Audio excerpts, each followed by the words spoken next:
What's up, everyone? It's Chicks in the Office with Rhea and Fran, giving you that Friday energy on a Wednesday. Hope everyone is having a great week so far. We're going to be talking about the Bachelorette later on in the show. It's our audio from Cutting Stems, so if you didn't watch Cutting Stems, then you'll hear it on this podcast. We're going to get into some topics and a great interview, but first, how are you guys doing today? I'm great. Fantastic. Well, I thought I'd just one-up you. Yeah. Wow. Yeah. Okay. Damn. I am feeling full of warm, delicious soup.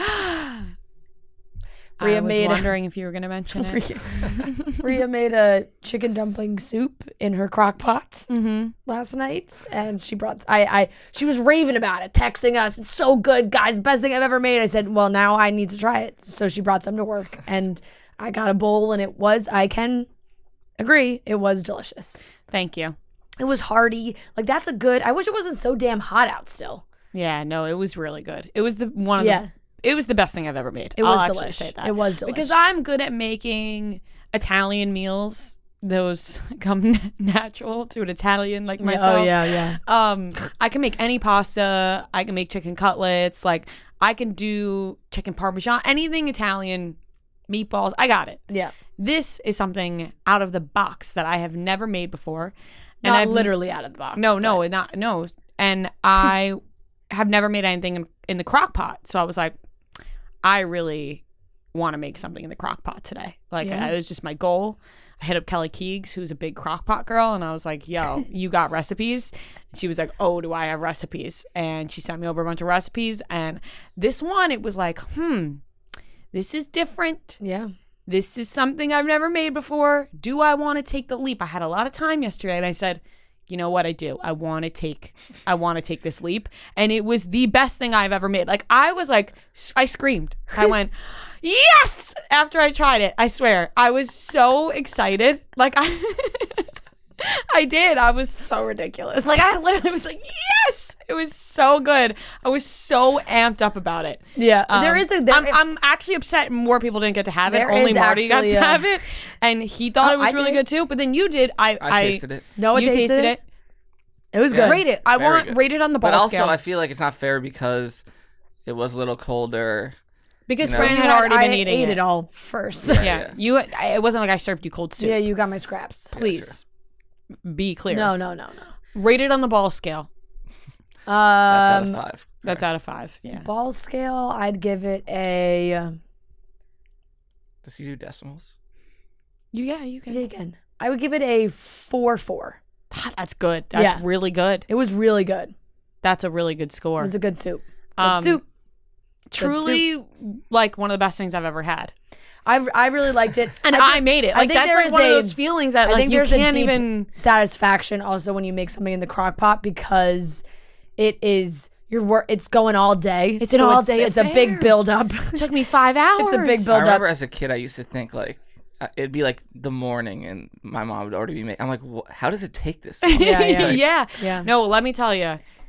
Do you like crock pots going? Are great. The one.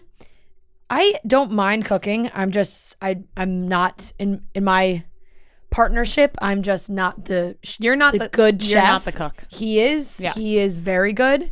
But I find the more frustrating part to be like having to go to the grocery store and getting all the ingredients that you need, you know? I'm like, I wish I just had everything ready to go. Yes, but when you have all the spices and everything already, it's easy to just pick up a couple things that you need. Because you already have, it's not like you're going to the store and being like, I need paprika. You already have that, or you should. So it's like, you just need like the main parts of it. That stuff. So right, so it is like, I do understand the frustration. Also, you have to walk to the grocery store. Good point. If I'm going to the grocery store, either in Jersey City I'm driving, or on Long Island I'm driving. Yeah, I actually do enjoy driving to the grocery store a lot. That's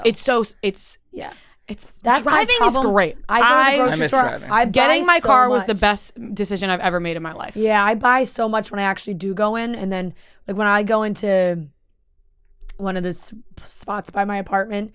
Then the problem is I'm like, oh shit, I just got so much stuff and I gotta carry it all the way home. Right. No, that would also. Yeah. I mean, when I lived Although in I the live city, extremely close to it. yeah, you do. To a certain. Mm-hmm. I'm not going to say the name because that'll basically give away my exact apartment location.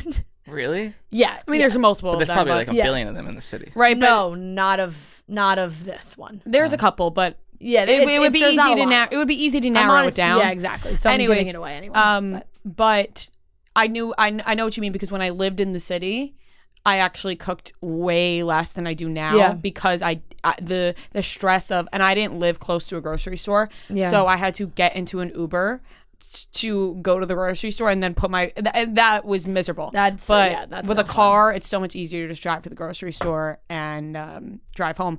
And so I'm very proud of you. It was very delicious. Thank you very much. My dad sent me a recipe last night because I called him after I made the soup, and I was like, Dad, I just made this bomb ass soup. Like, I gotta tell everybody about this. And he was like, we went to our friend's house over the weekend and they made crock pot pulled pork sliders. Yeah. And he was like, let me send it to you so you can make that next. And I said, Yep. done. I'm making that next. Do you have to specify Clean that the it was crock made in a pot. crock pot when you make something in a crock pot? Yes, because it's It's a different way to it cook cooks for 4 hours, or 5 hours, or if you're gonna go low heat, 8 hours. It's a long process. So what would low heat? You can go either way. Like yesterday, why would mine you- why would cooked someone on do low high heat? for 4 hours, or Well, I it's could all have the cooked it on flavors, low all for the 8. juices. Like you could cook a chili all Like day the slower and you really cook it, the get better it tastes. Well, it's Theoretically. like theoretically. I'm not exactly sure. Theoretically, haven't done I'm the not long sure version. either. I feel like real chefs, it's like it's like, oh, this has been marinating Slow for like cooked. 3 days. Yeah, Yeah. yeah. Yeah, no, I'm becoming a crockpot girl for the fall, and I have Kelly Keegs to thank for that because she sent me over a bunch of recipes, and now we're exchanging Did recipes. you ever finish the bear? No, I didn't. I did. I finished that one. Oh, you did? Yeah. What did you think of the last two I episodes? thought it was great. Yeah. I'm a Jeremy Allen White fan because Thought it was really great. Yeah. I watched Shameless. Neither of you did, right? No. No. Shameless is an amazing show, and Lip is one of the best characters on the show, but it takes place in Chicago. So when I was watching The Bear, I was like, oh, this is just Lip's character grown up, which he's grown up in Shameless, but Yeah, that's fair. besides the Fair. point. Fair. No, I was very good. That is his name, It right? was very Jeremy good. Allen White. They, Yeah, they yeah, were it they is. were up there on stage last night at the Emmys. They were. Him and I don't know her name Yeah. exactly, but yeah. I had something else I wanted to bring up to you guys. Shit. That was all I had to say was that your soup was good. Thank you. Just good though. Like It was very good. and I rated it. I a gave it better a 4. adjective. I gave it a 4.4. I'm That's needy. a high score. I'm needy. I words of affirmation. That was you are needy. There is a I lot gave of it a pressure 4.4. when you eat, opening a gift in front of someone, eating food, and like when it was good, but I had to like perform for you, kind of, you know. Oh, I mean, come on. No, I'm not I didn't saying say that dance for me, monkey. I just No, I'm said not saying how that was I the lied. soup. I'm just saying like I felt like I had to, because I'll eat like a lobster and I love it, but I'm not gonna be like I just like Okay, I get your I point. mean, Noah doesn't am exactly have very animated reactions That's what to I'm begin saying. with. That's what I'm I'm saying. personally somebody who, like, when I have something I really enjoy food wise, We know you just said you screamed when you tasted your soup. right? Like I'm like I'm one of those annoying people at the table that are like, Yeah. oh my god, like this is so but good. it's like when I was eating it, it's like you watching. I my was reaction. watching you. I know. I made everyone feel uncomfortable. You're the person who like plays a movie and just stares at the person. That was eating it. that was my dad's biggest thing. My dad is the cook in our family, and when a lot he would, of men cooking in your Yeah, life. yeah, I know. I'm That's how it should be. Yeah. And so when he would like go all day making a big family dinner, when we were growing up, he made these awesome meals. But if we sat down and if we didn't like immediately after the first bite be like, Dad, this is so good, he would sit down last and he'd take a bite and he'd be like, oh, come on, guys. Yeah. Like, come on. Right? No, Come no, on. I get it though. No, when he does you the put same in, thing. When you put in all that work, We're like, for we know, Dad. Can I say We're like, something? it's really good. There was one time that I made dinner for a large group of people. Okay, Okay. probably 10 people or more. Okay. You were not there. Don't worry. Yeah, I was gonna say. I don't remember this. And nobody, and I know it was good. Nobody complimented the chef. Nobody, like after first bites or whatever, looked up and said, wow, this is so good. And I was like, why the fuck did I just do this? Like seriously, like I was like, Genuinely, that's no joke. That's the exact reaction my dad would have if we did not compliment him on his meals. You don't do it Should've just taken it back. you don't do it just for that reason, because obviously just you're hungry, you want to feed people, the thought of feeding people, whatever. Yeah. But it is so rude to not thank, you don't even have to say it's good, but to not even thank the person. Yeah. Is one Thank of you, the chef. rudest. It's just so rude. Like if somebody makes you say thank you so much. Yeah. You don't even have to say it's good. Thank you. Nothing. And I was Not even like a well done, good job. No. Did they know you made it? Yes, I slaved over the kitchen for hours. Okay, Let me tell you and something. it was a known fact that I was making it. When you have kids, when they get to the point where they can like talk and have a conversation, Oh, they will thank me every meal. I'm gonna sit them down and say, make sure you tell your mother how good every meal is that she I know makes they you. will thank me. They don't even have to say it's good. They will thank me. I had to thank my parents every time they made a meal. And if we didn't, my dad, because my brother, he was such a suck up, he would say thank you immediately. As soon as everything was placed on the table, he'd be like, thank you, mom and dad. And then we would say thank you. Yeah. But And my you're dad, just following his lead. and my parents would be like, oh, see, Just looks Frankie like said you're- it. And then it just looks like you're copying. Yeah, it looks like we copied, but that was the thing. You say thank you because that's the nice thing to do. My kids will be saying thank you to me if I make a meal, just because that matters, so that they know, not even just for me, but just so they know that when they go to somebody else's house, to their friend's house, and their parents make them a meal, that they say thank you to the friend's parents. But don't you think that, like, when I go to another person's house, my manners are way better than when I'm at my own house. Of course. Yes, No, yes. of course you're going to be way more thankful and whatever. But I am riled up thinking about this time that I had made somebody, 10 people a meal, and nobody said anything. I remember texting. My family was not involved. Were you in a apartment setting or No. a home setting? A home setting somewhere. And I remember texting like my sister being like, I cannot believe I slaved over this stove. And not one person was like, oh, to like think- I was sitting there like this. trying to Like, think I of, think like, I know where you were. no, think of where you were. I was sitting there like this, like, like head up, like not like barely. It's like, hey, Tom, how you enjoying your pasta? And I there? remember I gave myself like a lot less because I was like, I am so nervous, like for everybody else to eat this, like whatever. And it was one of my specialties, so I know it was good. And Did you make Not one single person. I made spaghetti and meatballs. I was gonna Not say. one And single. what's the other pasta that you make that? Spicy rigatoni. No, the other one. Pasta gloggia. Yeah, that one. Yeah, that one's That a given. one. That one's so good. The whole but night. you had my spaghetti and meatballs. Yeah, they're very good. No, I feel like I'm forcing you at gunpoint to say they're good. You had the spaghetti and my spaghetti and meatballs. No, they're good. They're good. don't shoot me. Hands up, they're good. I wasn't good there. spaghetti. I wasn't there. It's good meatballs. No, it was genuinely stunning. but like the whole night. I don't remember because I remember I was. I can't. There might picture have been when you're one. cleaning up the There plates. might have been one person. Did you in also the group. Did you also clean after dinner? There might have been one person in the Wow. group. I feel like they colluded against you and were like, guys, no one acknowledged. Listen. Yeah, maybe. I That will would be say fun. there might have been one person in the group that may have said like, "Thank you, this is so good," but they were so distant to me in terms of like how I knew them or whatever that You it didn't didn't care? that it didn't feel as you know what I mean. I don't care about your opinion. I do, but I was like, you're saying thank you, but no, and how good it is, but nobody else is. Like this I'm is now- infuriating. I'm now picturing the reactions that Marty is gonna need to have as you continue to cook these meals. Like, No, if he- he's not crying on the ground after these pulled pork sliders, I don't know. No, he basically gets on the ground and like kisses my You're feet. gonna survive. No, I'm kidding. He has great reactions. He's like, Yeah, he's he like, has this to. is- No, But what if he but I'm- genuinely didn't like? No, something? that's fine. I keep telling him, I would rather know if something's not, because I like to tweak Don't fake things. it, yeah. Don't fake it. Like I made chicken cutlets and mashed potatoes the other night. My chicken cutlets were bomb. My mashed potatoes were not. I made mashed potatoes from scratch for the first time. Didn't really know how to do it. Whatever. Flavor was there, consistency wasn't. And we were talking about it, and I was like, what could we do better with these mashed potatoes? Like, I want honesty. I just need some sort of reaction. It could be awful. I would be so stressed. I'm making it having sound these way dinners. more stressful. Like, this is not a stressful. No, at the end It's of the a day, normal- you cooked a meal.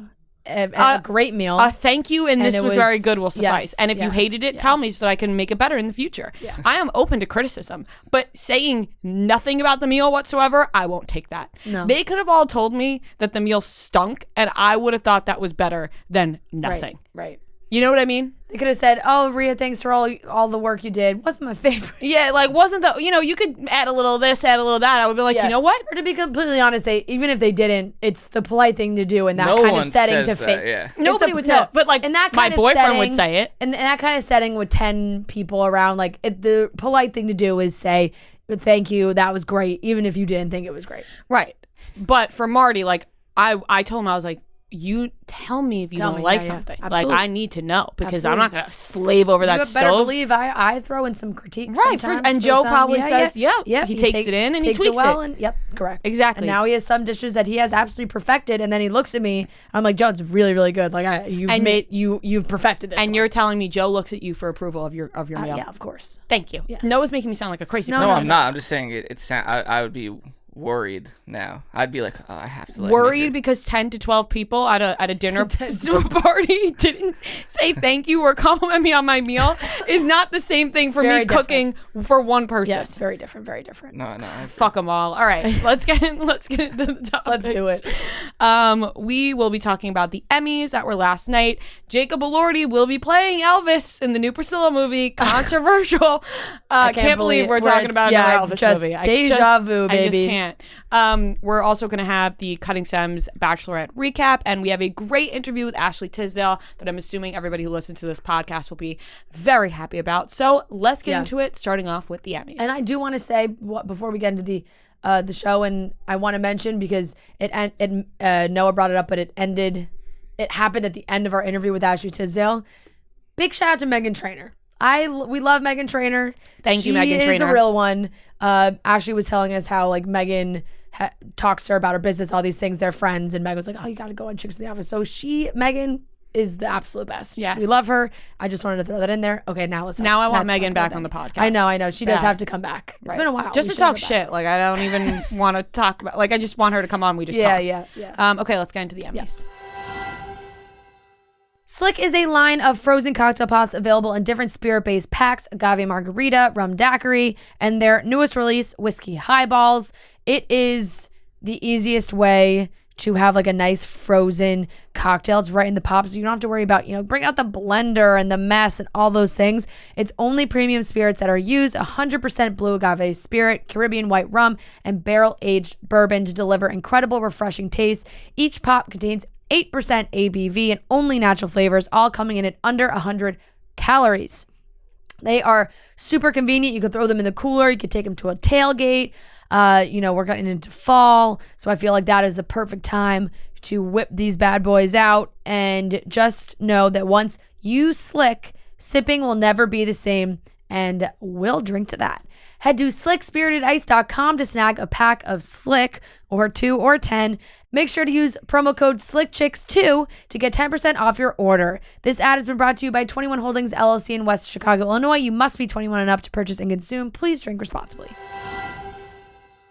All right, let's get into the Emmys. Yeah. Who knew? Monday, I found out at 6 p.m. on Monday. Who knew the Emmys were going to be on Monday night? Couldn't believe my eyes when I feel as if I started seeing red carpet photos. I said, that's happening right now. I feel as if there were commercials leading up to it that I completely ignored. Like There definitely were. Emmys on tomorrow, like during football on Sunday. It was like Emmys on tomorrow night, and it was like. But I think there were, but they were also. I kept seeing things that were like Emmys, September 12th, and in my mind, I wasn't thinking what day of the week is that. I was just kind of assuming it was a Sunday. Award shows are always on Sunday night, so I was just kind of thinking, oh, it's a Sunday night, and it was not on a Sunday night. It was on a Monday night, which I don't know has that ever happened. Like I feel like it's always been Sundays. I don't know. I don't know, but they changed this. They I always changed feel like the the show. award shows during the week are the ones that we don't really care about. Which one? Exactly. Didn't they just not have an award show last year for one of the award shows? They just didn't have one. Well, they did. It was that either Golden for Globes or Emmys, I pandemic thought. reasons. No, I Maybe thought- Golden Globes. Maybe it was the Golden Globes. Oh no, they just didn't have the Golden Globes. Remember, because it went right to the Oscars. Yeah, They just like skipped it. the Emmys, Or did and they? I don't know. I can't remember. This was the setup of gonna this look that was more Golden Globes esque. I would say, like, it was all people sitting at tables. It felt a little bit more casual, which has that Golden Globes feel. It wasn't Like an audience. Yeah, like it wasn't like just a full. It was at the Microsoft Theater. There was a Golden Globes this year. No, like the awards were given out, but I'm saying like Yeah. a televised They were show. on Oh, they were January on. 9th, 2022 at 9 p.m. Okay, so I don't really know what you're talking about now. There wasn't. I know that Okay. for a fact. Okay, then there was something. Maybe it was 2020. I thought it was 2021. No, 2020. Oh no, I don't know. Stop asking questions. Yeah, there wasn't a 2021. Anyway. Kenan Thompson hosted the Emmys.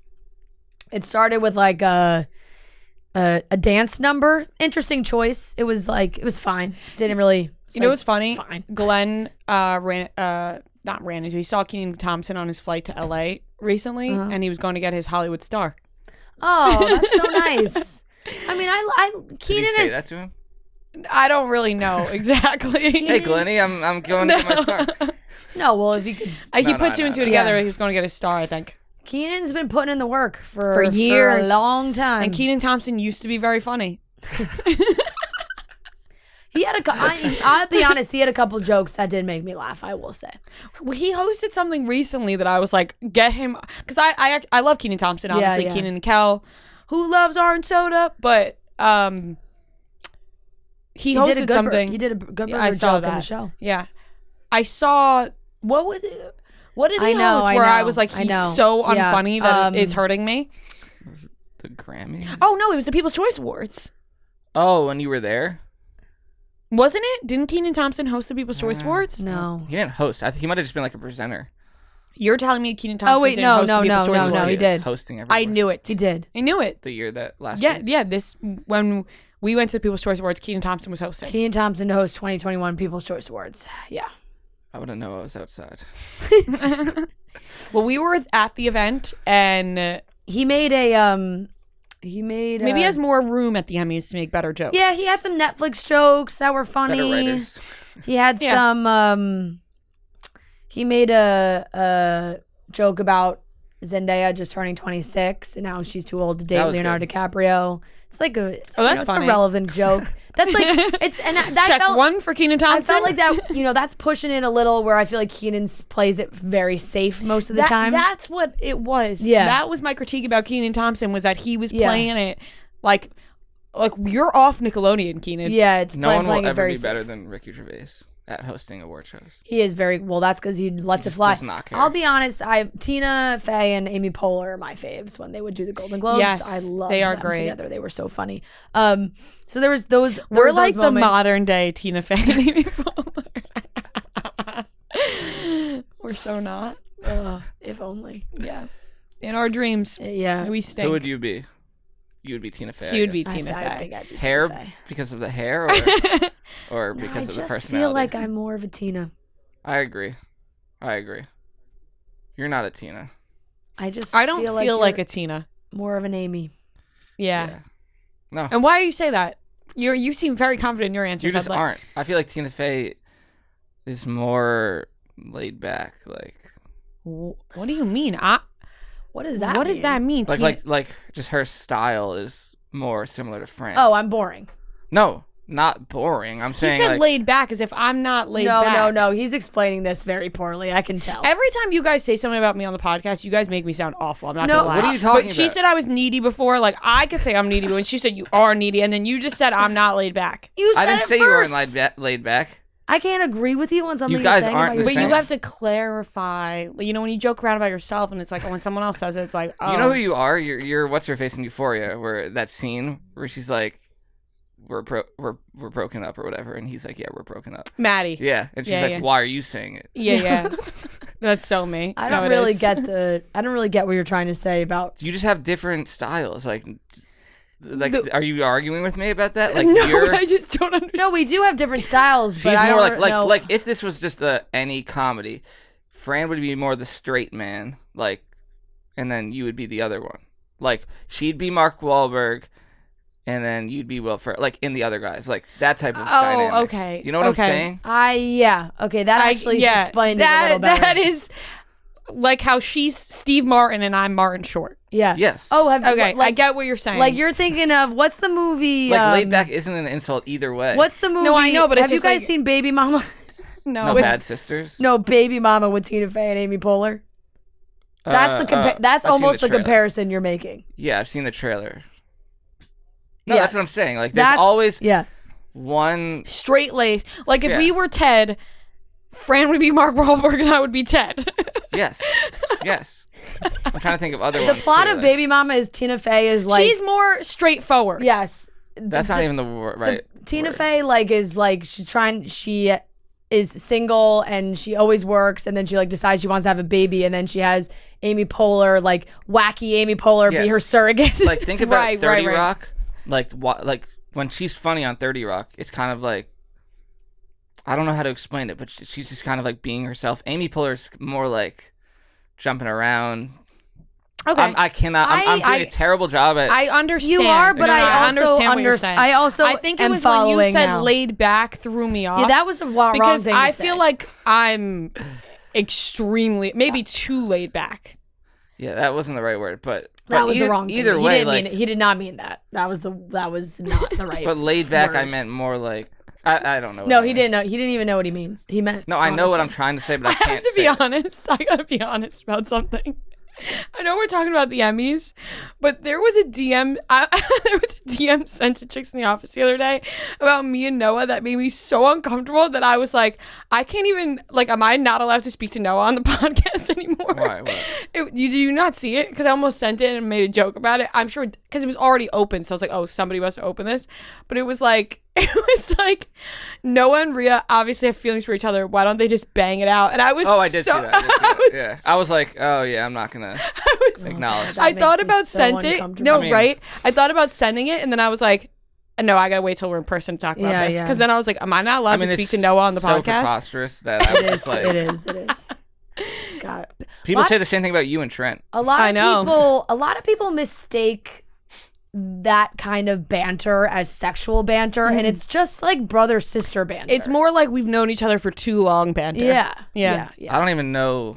I don't think it's any different than like My what, banter what with Fran. banter are we talking about? Like just me talking to you? Yeah, Like, yeah, that's what I said. Like You I was guys like, have a rapport. yeah, Just like classic Noah and Rhea. Classic Noah and Rhea. Yeah. Wait, actually, I got a tweet like that yesterday. Wait, sorry. Let me find it. I'm sorry. We've oh, that wasn't gotten a to- sigh. It was just a deep Yeah. breath. Oh, wait. This is from Mike Ferrero. His Shout tweet out, Mike. yesterday. This NDA conversation on Chicks in the Office has me laughing out loud while I'm donating blood. Classic at Rhea and Noah. I There think you it's go. because we said that. Yeah, only because murder of the thing. yeah. Yeah. Anyways, back to Let's the get Emmys. into the winners.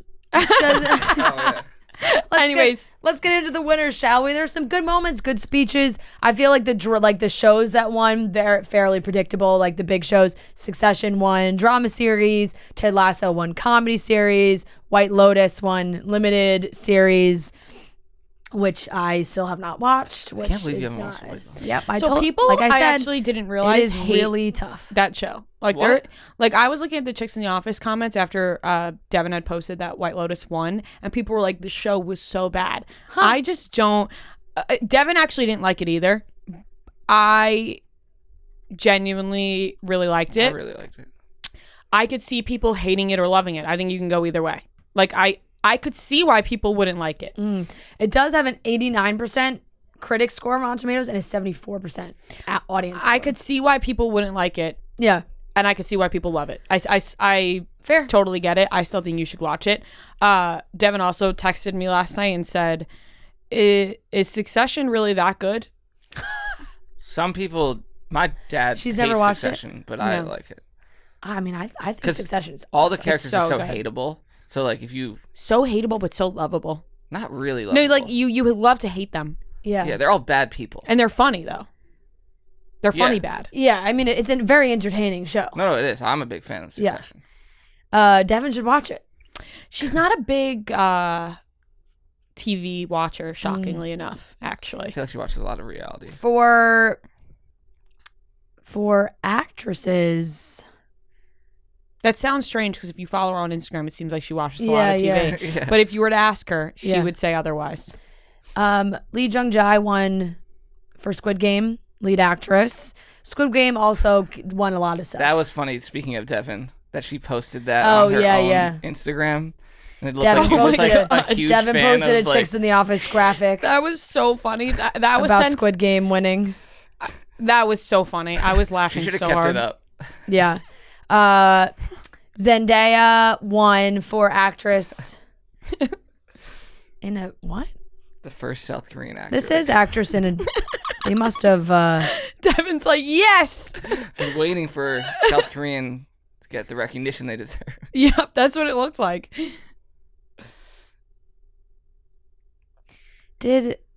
I'm so confused.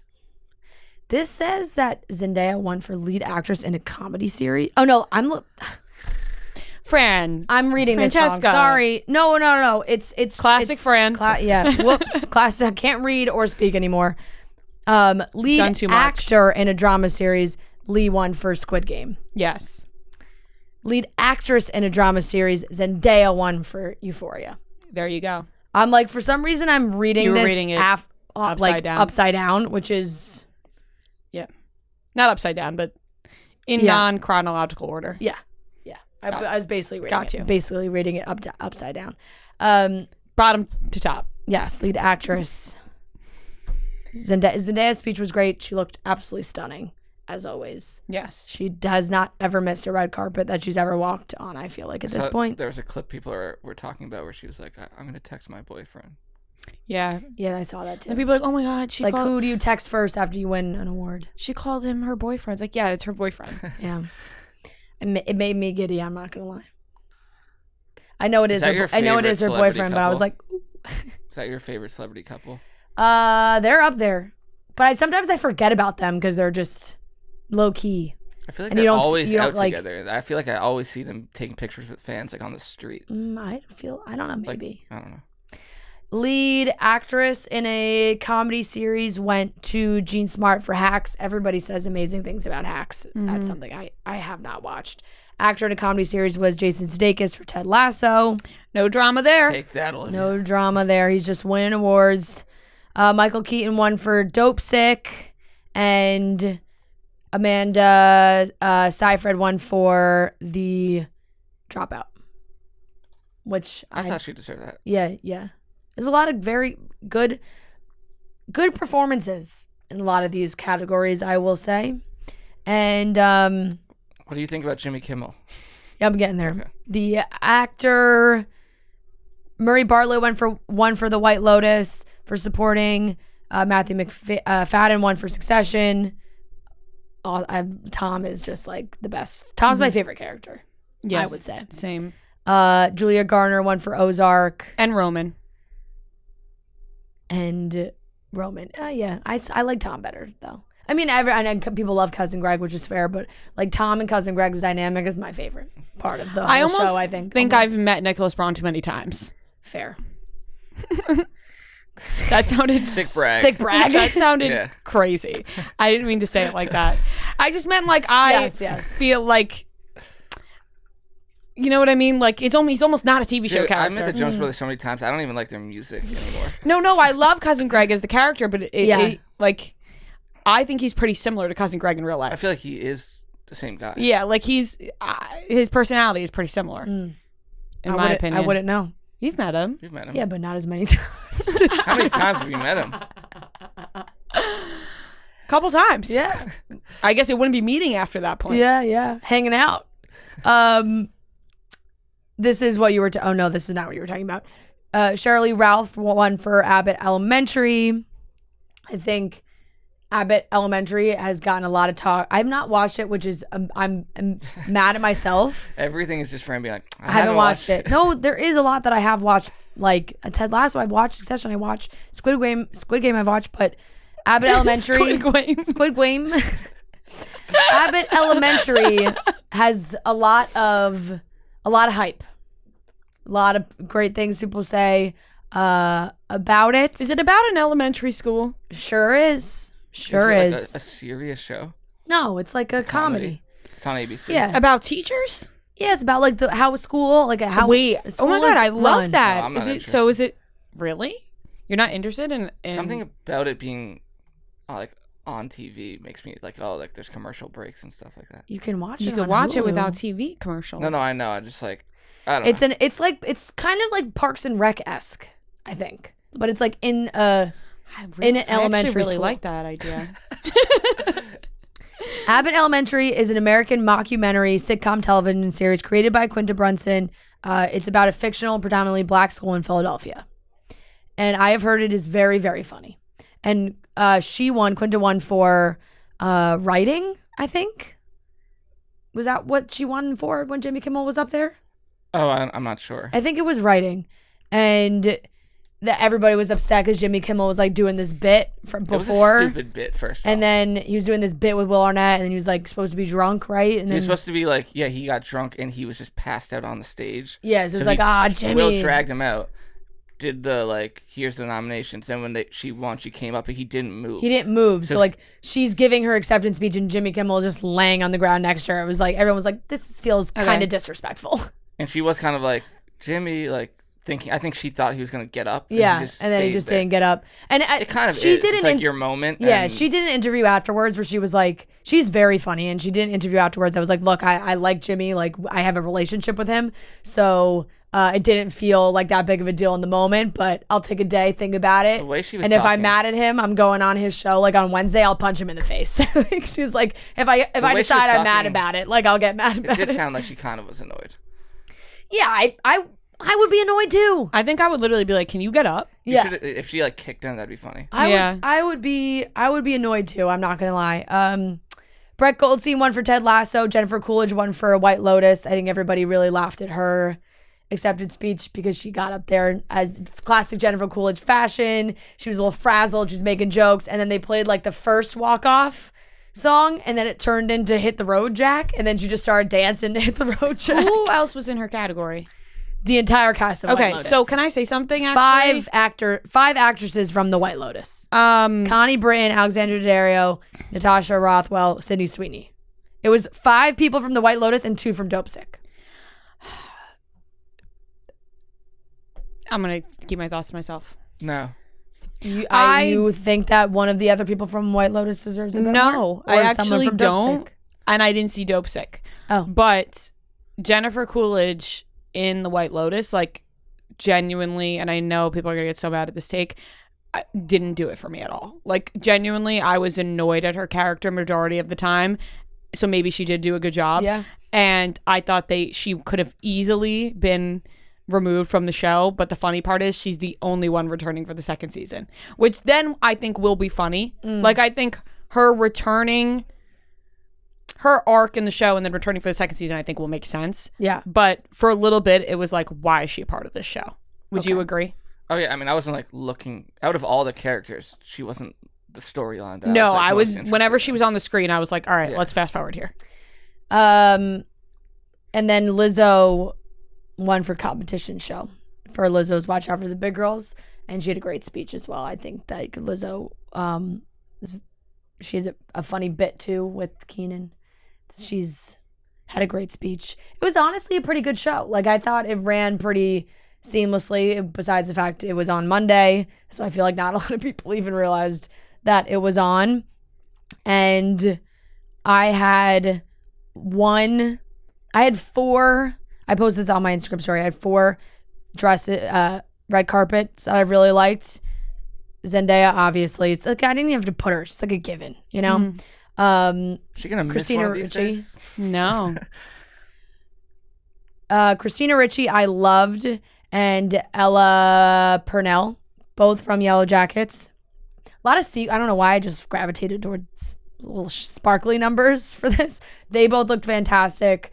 Amanda Seyfried, I really liked hers as well. Elle Fanning, I really did not like. That was probably the one that I was I like, didn't see Elle Fanning. It's not good. Did The Great get nominated for anything? Yeah. Oh, but didn't win anything. No. Nicholas Hoult was my best dressed man. Underrated. Oh, I saw you posted. He that, is yeah. great. This don't was think I ever her. watched This was season 2. Emmys. she's had some great Emmys, but then this was hers this time. I just didn't. Oh yeah. I just didn't really. Don't love. Felt like the dress had too much going on, and the hair, like didn't feel cohesive in my mind. But I do love Elle Fanning. So, and I love The Great. The Great is a great show. That's the one. Apparently, I watch all the shows that don't win, but they are good shows. But all in all, I felt like it was a fairly entertaining program. What's more prestigious if you're in a TV show to win? Emmys or Golden Globes? I feel like probably Emmys. I have no idea. I guess Emmys, but to that. I feel like you'd be happy to win any award at that point. You could take either one of them. Emmy, Golden Globe, like shows. Just feel like they're both kind of on equal playing field. Yeah. But Oscars obviously above. Well, yeah, that's. But I don't get why. That's dedicated to movies. Emmys is dedicated to TV. I don't know. Movies are just higher up in the rankings, I guess. Yeah. You're asking these questions like we have Jimmy Kimmel would we have all the answers. Jimmy Kimmel would never lie on the floor at the Oscars. And you would also say that nobody would slap somebody at the Oscars. That's true. I actually don't think you can confidently say that because I bet you he would. As a bit? While Leonardo DiCaprio is accepting his At this award, point in time. They Jimmy do Kimmel's some on the pretty ground. silly bits at the Oscars.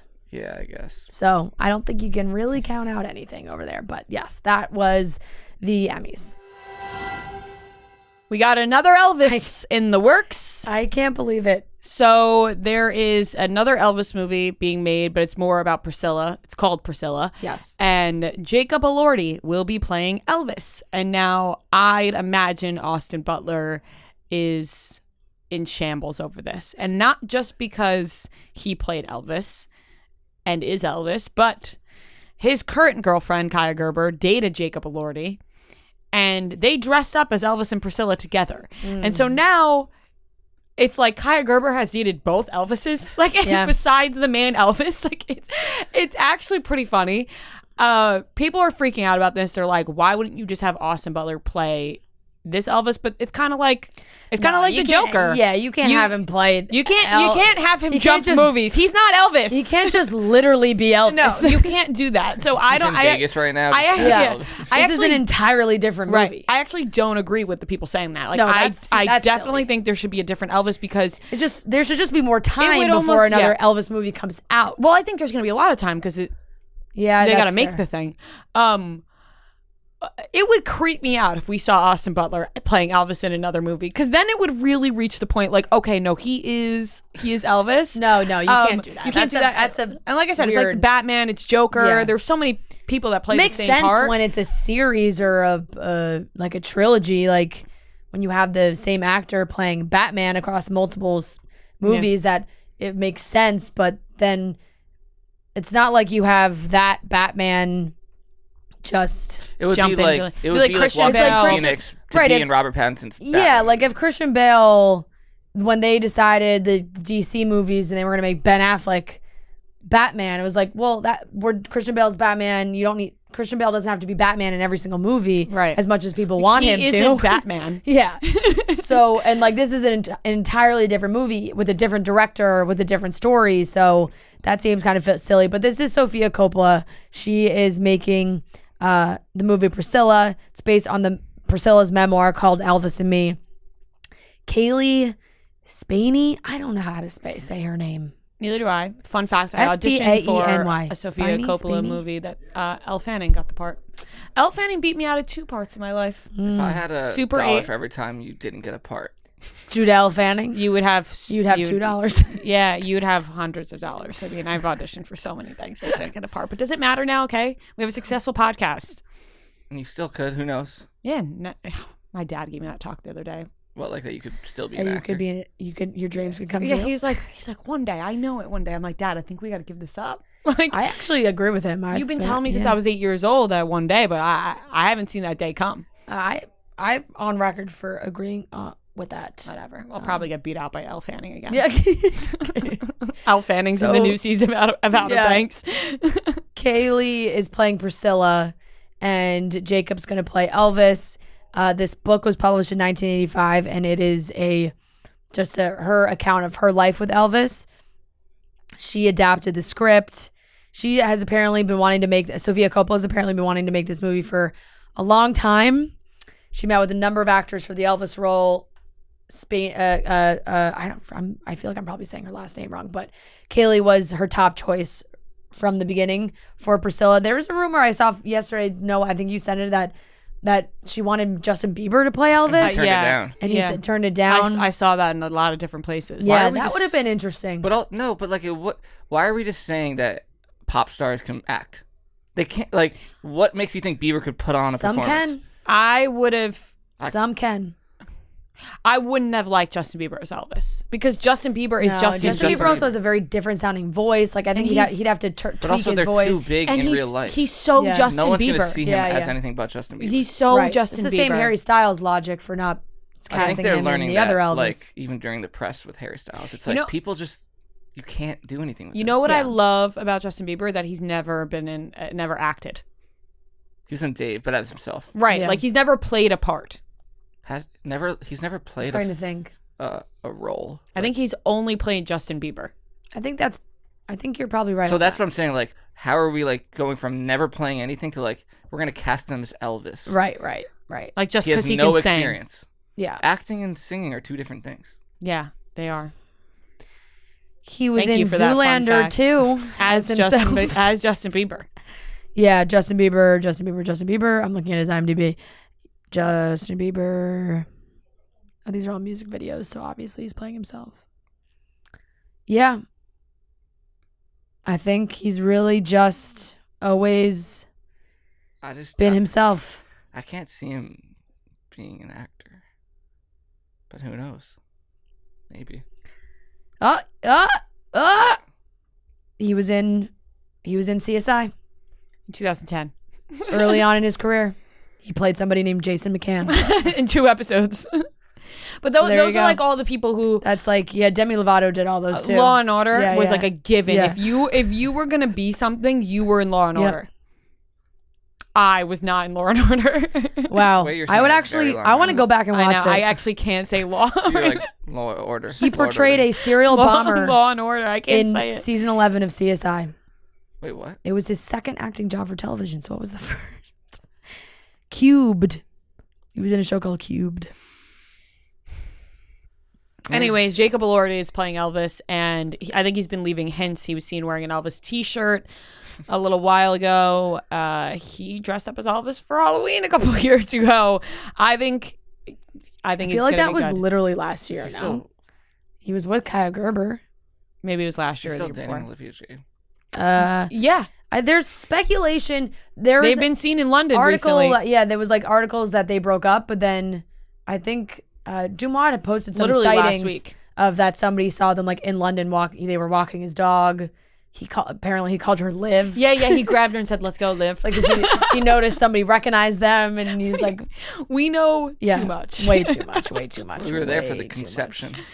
Honestly, it did seem like we were there for the conception. Yeah. I forgot. Yeah, there was a very good Halloween costume. Oh, 2020 they did it. Let's see a close up of him as Elvis.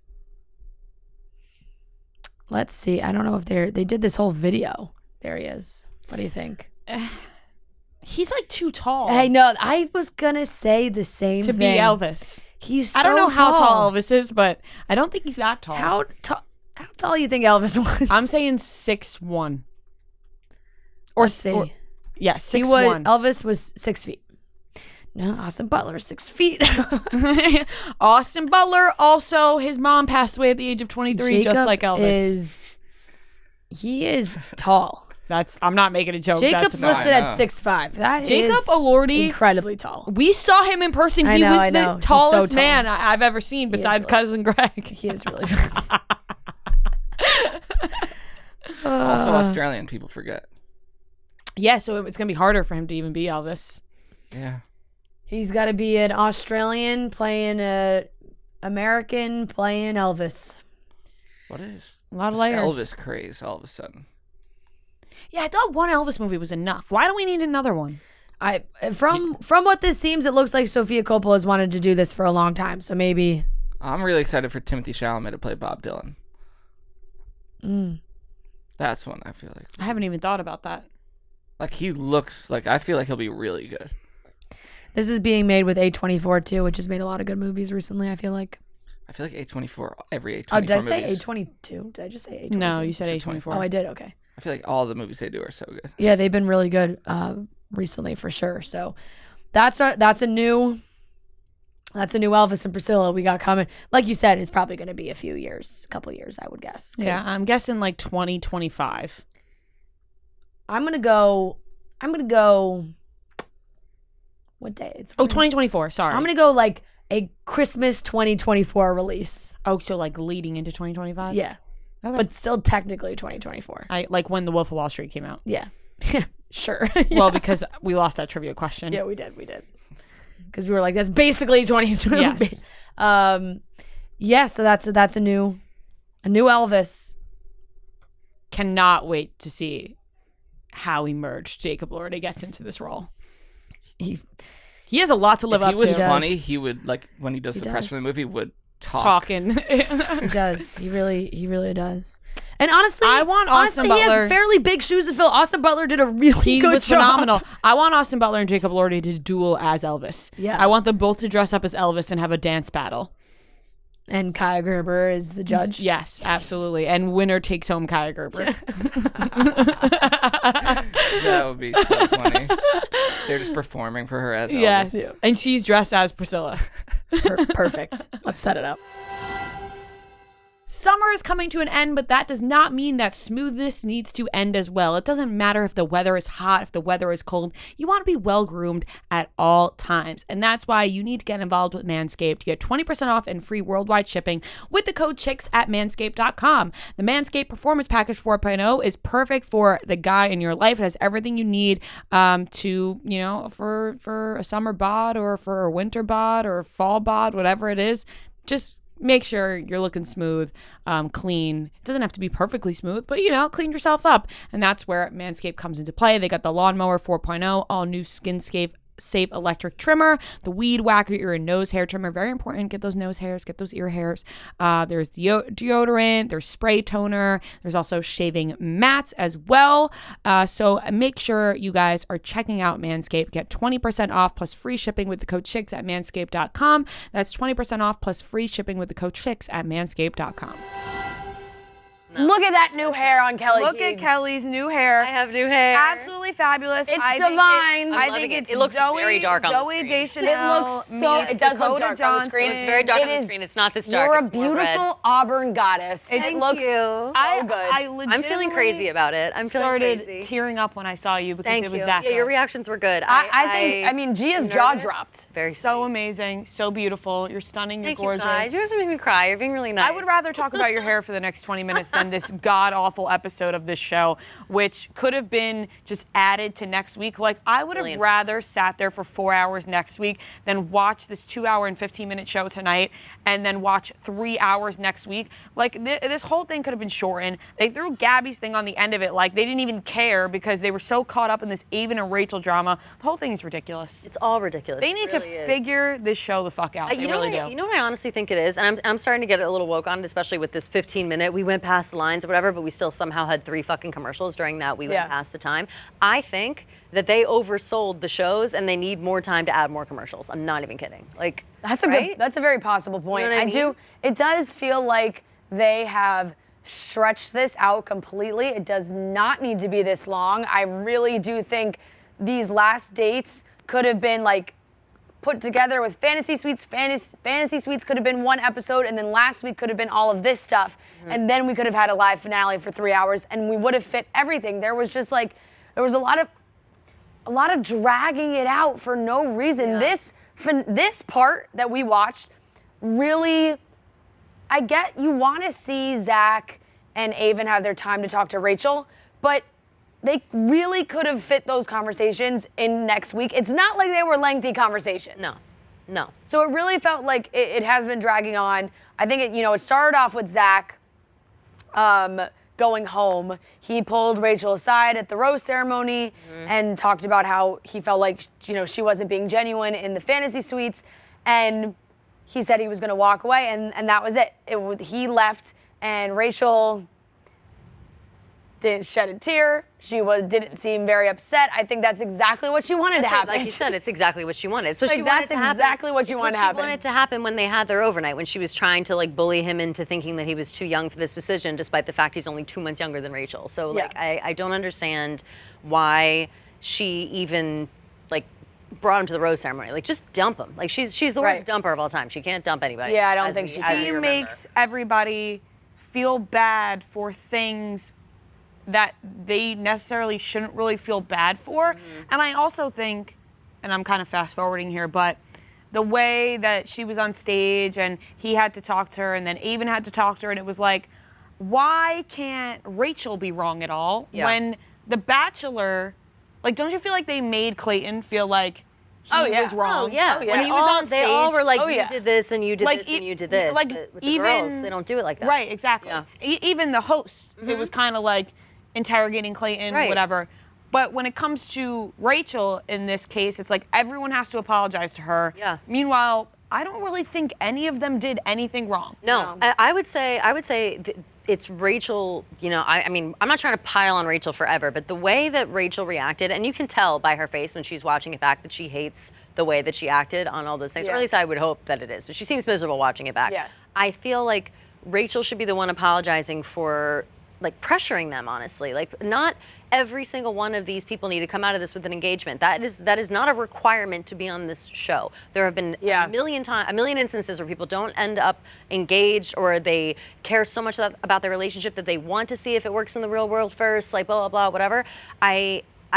Both of those guys apologizing to her at length, I thought was completely absurd. There are so many Bachelor fans, purist fans, that would say, like, this show, why would you go on if you're not ready to propose at the end, all these things.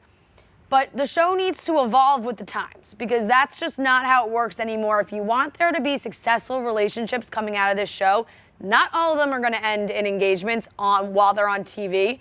And so to have these guys who are clearly very much invested in these relationships get beaten up for this or have to apologize for this feels very antiquated now. It just feels like it doesn't seem necessary. And Rachel is so locked in on being engaged at the end of this that is what I think a lot of the viewers are frustrated with. She's so, it doesn't even seem like she's listening to what these guys are saying, right? Yes. Avon and Tino both met her family, and Avon got caught in this situation where Rachel was under the impression that he was ready to be engaged. Yeah. And she's saying it to his family and her family. And I think there's an element of her also being a little perhaps embarrassed with her family too, of being like so confident, and then Avon actually telling her friends like, no, I really am falling for her, but I'm just not quite totally there yet. Yeah. And so I think maybe she thought that was more embarrassing for her, and they were not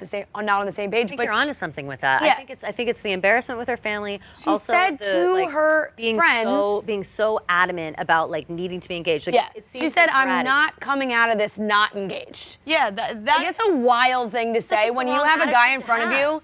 They had so many conversations. When you have a guy in front of you who was like, I see a future with you. I want to be with you. I want this to work. I see us being engaged at some point. I just want to make sure in the real world this works. Yes. It's not crazy. I tweeted that Rachel's treating this like a game that she can't lose. Like, Yeah. she can't go on The Bachelorette and not get engaged. Like, Yeah. she was like, I'm going to get engaged. I don't care who it is. It doesn't matter if they walk in right now. If they have a ring, I'm ready to take that ring. It was very clear because she's bawling her eyes out over Avon. Yeah. Bawling her eyes out over Avon. But then it's like, oh, okay. All right, he's not ready to engage. Tino, Right. yeah, your parents don't like me, but who cares? Yeah. If you're ready to get engaged, I'll take the ring. I am just, from Rachel has completely lost me. Yeah. And I think that Yep. her and Tino, well, Tino's the only one left now. I think her and Tino end up engaged, but then I think they end up not engaged. And I am no longer a Tino fan. Nope. I am out on Tino. I think he's so fake. He but felt pretty I flat feel during like- that time with Rachel's parents. I Yeah, feel like what a it's- just turn the sparkle right Yeah, off. yeah, huh? seriously. I feel like it's going to be hard to decide who was wrong between Tino and Rachel. Because it seems like from the commercials that something went wrong between Tino and Rachel. Yeah. I think it's going to be hard to decide who. Doesn't it though? There's no way. I'm not rooting No, for you're right. either of them. Well, because doesn't it kind I of agree make with you sense completely. now that these two did end up at the end? Like now it does make sense that they are the ones at the end. They're both fake. They're both fake. Right. It just feels Tino like they doesn't both- actually want to get engaged. Rachel just wants to get engaged to whoever. Tino wants fame. Rachel wants a ring. I would like to update on the Tino's parents' social media activity. God, yeah, give the update. Apparently Tino's dad he said, part 1 finale, yawn, can't wait for this to be over. Apparently Unbelievable. Tino's Unbelievable. mom said this has been going so long, it's like COVID, it won't go away. Like I would we're making kill my we're parents. making COVID to Bachelorette jokes right now from Tino's parents. If my parents so clearly started they making want these- this all to end too. If my parents started making those statuses like that while watching, if say I go on this show and they go on the show and they have that kind of stance and they're those kind of parents, and I log on Facebook and my mom's making statuses like that, I kill my mom. Like I'll be like, Mom, this is not the time. This is not the I also time. need to know who is friends with both of them that is just like, I'm sending these all to Bachelor Nation Oh, yeah, Scoop so they can be Right. reposted. I thought when you were It's looking like at it, I thought you were like checking his face. No, I know, no. It's Bachelor just been reposted. So that's, I don't know. Everybody seems to want it to end. Even they want it to end. Yeah. And Maybe they want it to end because they feel like their son is about to come across really bad. 100%. Yeah. I think 100%. They're just trying to like end this. I Right. think they threw the Gabby drama obviously happened, but I think they threw that in because they're like, all right, well, get this out of the way. Yeah. Eric proposes to Gabby, they're good, and then we have to deal with whatever nonsense. Or even Eric doesn't propose, but they're still good. They're good. Yeah. Gabby seems very happy. From the Yes. vibe I got, Gabby was glowing, happy. Rachel did not look happy. Sourpuss. Didn't look happy watching it. Yup. The faces that she made at the end when she was like Yeah. she was making those faces where you kind of hint like, Yeah. Yeah. this isn't gonna go great. Where Gabby's like, I'm on Dancing with the Stars and I'm in love. Right. Exactly. Yeah. I think right. Gabby too has it's interesting to see the comparison of how the two of them are reacting to these guys maybe being hesitant to proposing. Rachel's it's so like she says, I saw Avon at the end of this. She in the conversation where he was profusely apologizing for I don't even know what she was like, oh, you were perfect. Like she had nothing bad to say about him because I think her tears showed that she did really like him, but that one part of him not proposing was where she could not get over that. But when you saw Gabby be in that situation with Eric where he was maybe showing some doubt of like, I want to leave dating you, but I want to be together. Yeah. She was more like, well, I don't want to force anybody to do this. Does it suck? Yeah. Like, am I emotional about it? Yeah, because I would have liked to leave engaged. Totally. But, and I think she's had some doubts too, but it did feel like it wasn't 100% a deal breaker. I for feel- her. And Gabby felt genuine because she goes, well, I want to be with him forever, so I want to Yes. get engaged. Yeah. Where Rachel's like, I just want to be engaged. I'm not leaving. Right, him, I'm not ready to staying." be engaged. She just keeps saying, I'm Like, ready yeah, to be right, engaged. they're not It's like, saying I want to be Clearly with you're David not. forever. Clearly you're not ready to be engaged. But also, yes, like someone like Gabby in this experience where she's conflicted by the idea of Eric possibly proposing or possibly not. Like she's at least thinking about it. Like, okay, Yeah. is it worth like pursuing this further even if you don't get engaged? Like I feel like it's yes. What am I just gonna not talk to him anymore? Like whatever. Like she's Yeah. having those rational thoughts Yeah. that I think are important. And she is Meanwhile, also Rachel upset. is just, Like, she's 100% also upset. Like, She's you can definitely tell upset. Gabby definitely wants But she an engagement left too, but left room for. she's not gonna. for It doesn't seem like she's gonna compromise. send Eric home because of Exactly, it. exactly. Whereas Rachel has her mind set, and if Yeah. you don't fall under the parameters, then you're out. And that's, I think that, again, we're piling on Rachel a lot, but I think that is not the way to go into this experiment. Like you can't go in and be dead set on something and sacrifice what could be a good relationship or what could be something that turns into a lovely marriage Right. just because you have this idea stuck in your head that there must be an engagement. I think she's gonna look back on this and say, "Wow, I potentially threw away a few Yeah. very good relationships that had a lot of potential, all because they weren't right in that moment ready to get engaged." And she went with the guy that probably is going to propose, and it looks like things don't end up well. But looking back on it, like, and I guess that really also falls down into the way the show is advertised and planned and all those things, and the notions of like, you have to be engaged at the end of this.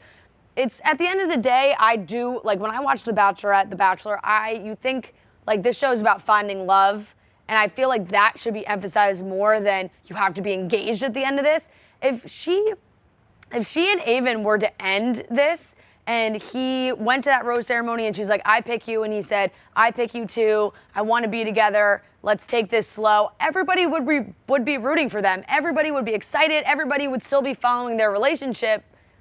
It's not a deal breaker for fans to say, oh my God, well, they didn't get engaged. Yeah. It's not. Or at least not it anymore. shouldn't be anymore. Yeah, no, not another anymore. thing that I know, like you said, we are piling on Rachel, but a lot happened where I thought she was wrong. I agree. And Avon was, she was very animated in how she was talking to Avon. And I think Avon was getting animated back. I wouldn't call it yelling or screaming or anything. I think he was getting a little fired up as well because she wasn't really listening to what he was saying. And then she was like, why are you yelling at me? And he was not yelling at all. Like, I would really love to know what would happen if she was actually yelled at. Not actually, but you know what I mean. Because Things are so in her head. that was not yelling at somebody. And it's like, okay, so you could be animated and express your feelings, but when Avon expresses his feelings in a more passionate way, passionate is the way I would describe it, then it's a problem.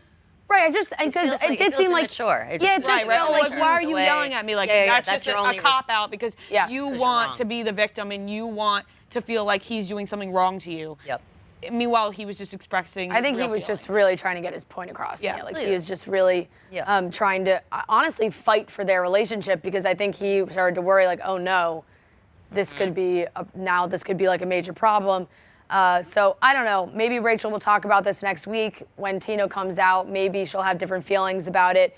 But I'd imagine you look back and think, maybe I shouldn't have had such a 100% focused mindset on being engaged and been a little more open to leaving in a different capacity. So Like the whole point is to we'll see find what happens. Love doesn't always equal an engagement. Yeah, definitely. And nobody, Rachel and Gabby's families, I feel like both liked the guys that were there, and now we're in this situation where, Grandpa John is just the cutest man. Oh, I wanted to bring up Gabby's conversation with her aunt. I thought that was so oh my God, beautiful. Yes. It was one of the best conversations we've had this entire season. Her aunt was so insightful. Her aunt was wonderful. so I said, I wish my family members talked like that. It was so nice of just Gabby kind of talking about the issues she has with her mom, and she's like, and her aunt really encouraging her to talk about her feelings and her emotions with Eric so that he can be helpful to her and understand where she's coming from. And she just said it all so well, and it really felt like they were having such a real conversation compared to some of the other conversations we've seen. Yeah. And that I felt like honestly was maybe the best part of the whole episode. So Without question.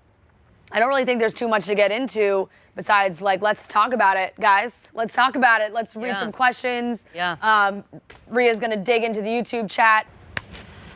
Do we think we'll ever get the true tea about what went down in the fantasy suite? Oh, between Zach and my Rachel? God. They No, keep but I wish we emphasizing would. that they are different people. Yes. What did they talk about? I'll be honest, I really do think, I'm kind of buying what they're selling. From the way Rachel has, the way it's gone down with Rachel and the other guys, now I really do feel like they may have gotten behind closed doors and Zach was like, this is different. Yeah, Or- like it's not the same. Or it goes to show that she was really trying to maybe just get Zach to leave on his own. Yeah. You know? Yeah, we It's have like- to think about that. Like she might have just been saying shit to say because shit. it seemed like from what Zach said, it just seemed they were really disconnected, and I think that was probably because they both realized, or he realized, she realized that it was not going to be him at the end, and then it just got awkward because she didn't break up with him. Yes, completely. Like I think she could have broken up with him in that moment, and she didn't. But It's weird that she didn't. I still think it's weird that she didn't. Clearly, she wanted to like push him out. yeah, She doesn't want to look bad by sending somebody home. right. Like by the lack of emotion of him leaving, I think it was pretty clear that she was fine with him going. Yeah. Do we think that Rachel and Avon get back together or at least see where things happen if things don't work out between her and Tino? I I don't think so. Just based on. I'd be surprised. Not if he for did. Avon. I think Rachel would get back with Avon in 2 seconds. I don't think that Avon would get back with Rachel. Avon, I mean, I don't know where they are with casting The Bachelor if they have somebody already. I think they're supposed to start filming really soon. Yeah. From what I've seen, I wouldn't be surprised if Avon is now pretty high on that list. I agree. So that could be a possibility. I'd be cool with that. Yeah, I like Avon. Avon's cute. Yeah. Seems really nice. Yeah. Seems very mature. I'd like to learn more about Avon because As would I I. feel like As we would I. haven't gotten much. Yes. Oh gosh. Okay. What do you guys think Tino did to make Rachel so upset? Oh my God. I don't know. I don't know, but he was holding that. Okay, so book. somebody He said was holding that somebody notebook. What's said in the diary. notebook, What's in Tino? your diary, Did you Tino? see in the promo? This is what I was laughing at. Oh, yeah. See in the promo, Tino is holding a diary. Do you think he read Rachel's diary and is upset regarding her experience on The Bachelor? That would be Wow. awesome. I kind of hope that is. That's actually not a bad. That's not a bad guess. I would. Or be vice versa. Or vice versa. I actually Yeah. laughed. So That's true. why Tino kept a diary, So and Rachel true. read Tino's diary. Oh my God. I laughed because I thought that was so absurd. No, I feel like that's I possible. think that's kind of possible. Here's Tino, I bet you Tino was writing down think his you're right. feelings because they always are. The contestants are always writing They always shit down. they give them a notebook at the beginning. Yeah. They're like, write your stuff. That's why Yeah. they always have those notes. They write those poems. Maybe she songs, read. stuff He's for her. just like, I want to get to the end. But why would he? God. No, he wouldn't write it down. He wouldn't write it down. No, I actually think That that's would not. make her- I don't think that's what happened at all. That would make if that did happen. I kind of now. I really hope that is what happened. That would because make that Rachel would look actually insane. Like that make would make this her look so crazy if she more was dramatic. reading his notebook like behind his back. Or like not even his phone. Yeah, his not diary. Found your diary and reading your diary. Like that's crazy. That would be so 2000s. I It would know. make this finale more dramatic than what Yes. has been advertised. Yes, it would. Somebody asked, "Is this the most poorly a Bachelorette has been received?" And no, it's Claire Crawley. No, Claire Crawley is It's by, actually by not even Yeah. close. leagues and miles. Yeah. No, Katie was. No, We liked her at the people beginning. still and then liked she was- Katie. And during the season, it was never. I didn't. Yeah, It was never- No, Rio was always hating her. It was never the season. I turned Yeah. on her. Nobody ever liked Claire, not even from the first second she was on TV. Like, I just kind of feel like this I whole didn't feel season so has mean been. for laughing the way I'm laughing right now. I'm I sorry. just feel like this whole season has been more poorly received, honestly. Just, Yeah. I don't know. You what know, they, I Amanda don't know what they've been Seyfried- doing. Cursed. Amanda Seyfried said the opposite. Amanda Seyfried said that she thinks this should be the format going forward forever. what? Interesting. She Amanda, is so in. Is she on a the two bachelor? Is She is. Apparently She was. so. No, she is. She is Yeah. so in on the two Yeah, she Bachelorettes is, and said that actually. this is Yeah. how she wants it going forward. How? Interesting. I have to hear I her know. side of things. Interesting. That is crazy. I don't want this at all ever Yeah. again. Yeah. This is nuts. Yeah. I do think that we have to do a double bachelor. It's I know. It's only ridiculous that we fair. don't. It's only fair. Yeah. Did you notice how they strategically stopped the picture-in-picture at various moments? Yes, I did. yeah. Yes. Of course. Of course. Yes. I think there are moments when Rachel and Gabby are talking to each other or whispering to each other where they cut away or they have it on them. It's very strategic. Totally. There was Gabby was funny, and a couple of times you could see her be like, "God, I hate watching myself back." Like it's like very fair. Which I would hate that. Like I said, we were shitting all over Rachel, but her face. Not only do you have to watching it watch back- yourself back, but your face is being filmed watching it back. Yes, it's on live TV. so stressful. Like Yeah. that would make me so upset. And so I commend them for controlling their faces as much as they did because I couldn't, especially knowing like what's to come. Oh my God, no way. And I think that Gabby looked happy in her picture moments. For sure. Yeah. Okay, that's More. it. Yeah. Although somebody has repeated, honestly, I was just about to be rude for no reason. Somebody keeps copy and pasting their one question, and it's such a simple question, but because they keep doing that, it's making me not It's, want to like, ask annoying. it. Yeah. And I apologize. I'm gonna ask it. it. I'm going to be. Yeah. I'm so sorry that I was doing that. I really am. Let's be sorry. That's annoying. No, I know, but you're not They really want annoying. their question Clearly they want You're their not question annoying, answered. and They you want want your their question question answered. And I would do the same exact thing in a YouTube chat or someone else's if I Right. wanted my question answered. So I apologize that I was not reading it because of that fact, but I will read it now. They want to get lost in the sauce. Two people are doing it. I'll read both. Do you think Rachel and Tina were still together when we interviewed them? She seemed genuinely happy at that point. Yes. Yes, I do. I'm sorry, Emily, about not reading your question. Yes. I definitely do. And now, I think that footage that we're seeing from this house is like 3 weeks to a month old. Yeah. If not, I would say 3 weeks would be my estimate. That makes and now to Kayla's repeated question. On a scale of 1 to 10, how mad are you next week's finales on Fran's birthday? I remember this because it's mine as well, and I'm pissed. Well, Fran is a 10 out of 10 mad because it affects me the most. Yes. I guess we can say it, people might be disappointed, but this Yeah. is the way we have to do it. Yep. We are going to be on Zoom for the finale. It is 3 hours, but we really want Kelly and Trent to be there. Kelly and Trent are not going to be in New York. Trent's been gone for fucking 2 weeks. He's missed all the ending. Yep. So we want Trent to be there for the end. And the only way we can do that to fit 4 of us is if we're all remote. So we'll all be watching this 3-hour finale individually. Can I talk about my sacrifice for this? Yeah. This is insane. I haven't because we really didn't know that it complained was about on it enough. We didn't know it was Yes. going to be on a Tuesday. It was supposed to be. So my oldest friend gets married next week. It's in Mexico. So I've been talking about this fucking wedding for a year now. Yeah. I specifically said I'm missing like the first 4 days of this like big extravaganza she's doing because the Bachelor finale was supposed to be on Monday of next week. They changed the schedule like last week, 2 weeks ago, whatever the fuck it was, to Tuesday. And my flight is Tuesday morning.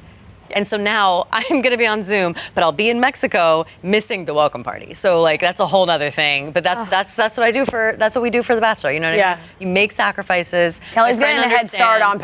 Paradise. Yeah, I really am. I really am. I'm getting a head start on Paradise. I'm going to be there before everybody else. So yeah, but it's a whole thing. I hate when they change the schedules like this. Like we're always trying to hound Let me them tell for you something. information. It's Next week, today is September 13th. Yeah. Today could have been the finale. Today could have been the finale.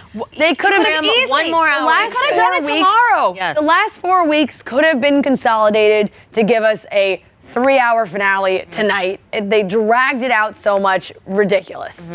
Somebody said I feel like spoiling the season for myself. So do I. I really do too. I'm not going to, but I'm fucking dying. Yeah. I'm dying to just look up what happens because. But I can't feel take like it what anymore. happened with Rachel is so obvious. Gabby's the only one that I don't have that I'm not sure. Not as sure. Like Rachel, Yeah, I feel like it's so obvious. Tino proposes and then they fight. They wouldn't be at that house with a pool. No, you're right. When would Yeah. they be at the house Yeah. with the pool? No. No, I just feel like that's, in my opinion, incredibly obvious. If I've been bamboozled, I've been bamboozled. But I do feel like he proposes and that's. They also, what I will say, happens. the clippings, they made it look like she is left at the altar as well. Right, or maybe he like says he's gonna propose and then chickens out and then she's like, I want to know why you did what you did. No, it has to be more dramatic than that. I hope so. I won't settle for anything less. If it's just Tino's that he parents like would be talking chickened out all of that shit. proposing or Yeah. like backed out of proposing, that is not that exciting, but I feel like it's probably somewhere in that realm. I think he proposes and then does something bad. and then or he doesn't really do anything that bad, but Rachel thinks it's really bad. Yep. Either way, in Rachel's mind, Tino did something wrong, in my opinion. Yes. Okay, fair. Yes. Let's cut some stems and hand out some roses to end the show. I don't really know where we're going to start here as far as start. positives go. I know, I but wanna Kelly, go ahead. All right, I wanna take it. Yeah. I'll start with the positive because I wanted to steal it. Yeah.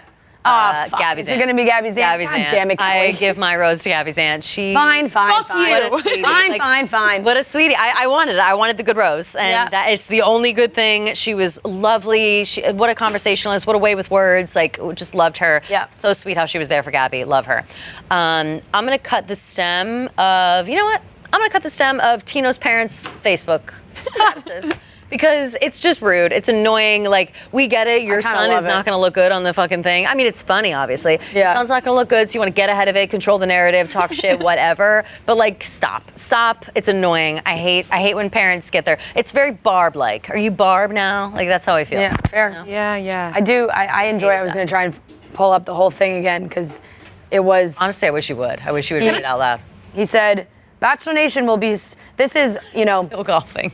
Bachelor Nation will be sorry when they won't have me to kick around. He wrote some other stuff, and then he said, watch The Bachelorette tonight at 8 for the yawn most shocking finale ever, just part 1. So glad it's almost over with 3 exclamation points. Unbelievable. I love it. I actually love it. No, it's awful, but I love It's it. ridiculous. It's ridiculous. It's If my hilarious. parents were doing it, I Yes. would be so mad. Same. It's hilarious. They would. But I'm my still cutting their parents stem because they definitely can would. just fucking relax. At this point. They can relax. Yeah. Your parents would be like on Instagram Live. They would 100% be. I say your parents Yeah. would be way worse than that. Yeah. Like they would My literally be parents- like live watching. But it would be the good. show. It would be good. They would, like, It'd be spoil good the because whole they'd show. have your back no matter what, My which is parents on would our be side. worse than Barb, but Yes. but not in a real life way. They don't care in real life. putting on Yeah. Yes. They want to put on a show. You know, Everybody loves the They're fanfare. showmen. They're right, showmen. right. They are exactly, Yeah. exactly. Go ahead, Ree. Can I do 2 for both, or is that not allowed? Sure. Because I have like There are no rules here. Yeah, I there are have rules. personal life ones and then show ones. Oh. I'd like to give a rose to Kelly's hair. Oh, good one. Thank I'm a suck up. I'm a suck up. Thank you for that. I That don't was want to sweet. be in Kelly Keegs' evil witchcraft tonight when she's wishing harm Never. against the people who didn't like her hair. Never. You would never. And I'm You gonna guys have the best cut reactions. Trent's stem. I'm just gonna cut Trent his deserves stem. a cut. He deserves a cut. He's been missing too many And times. I'm going to give my rose to Avon, and I'm going to cut Avon's apology because I don't think he needed to apologize as many times as he did. Yeah. But he made a lot of good points when he was actually talking to Rachel. So Yes, he does. Yes. I will be. Oh boy, I'm gonna give my rose. I mean, I gotta go generic. I'm gonna give my rose to Grandpa John. He's good though. He deserves a rose. He deserves it. He just wants Gabby to be happy. I think, Gabby's family really just is rooting so hard for her to have a good ending for this. So I'm gonna go with Grandpa John. I'm gonna cut the stem of. I mean, we haven't done it. I gotta go Rachel. You gotta go, Rachel. Yeah, fuck yeah. I don't think we can end the episode without. Oh, good job. Rachel deserves. She I think, earned that stem cut tonight. She did. I think, and she is very valid in a lot of her feelings because she wants to be engaged. I understand that. She is absolutely fighting for what she wants here, but I think she has limited herself so much to what could have happened for her in the show because she felt the need to be engaged so much by the end of this.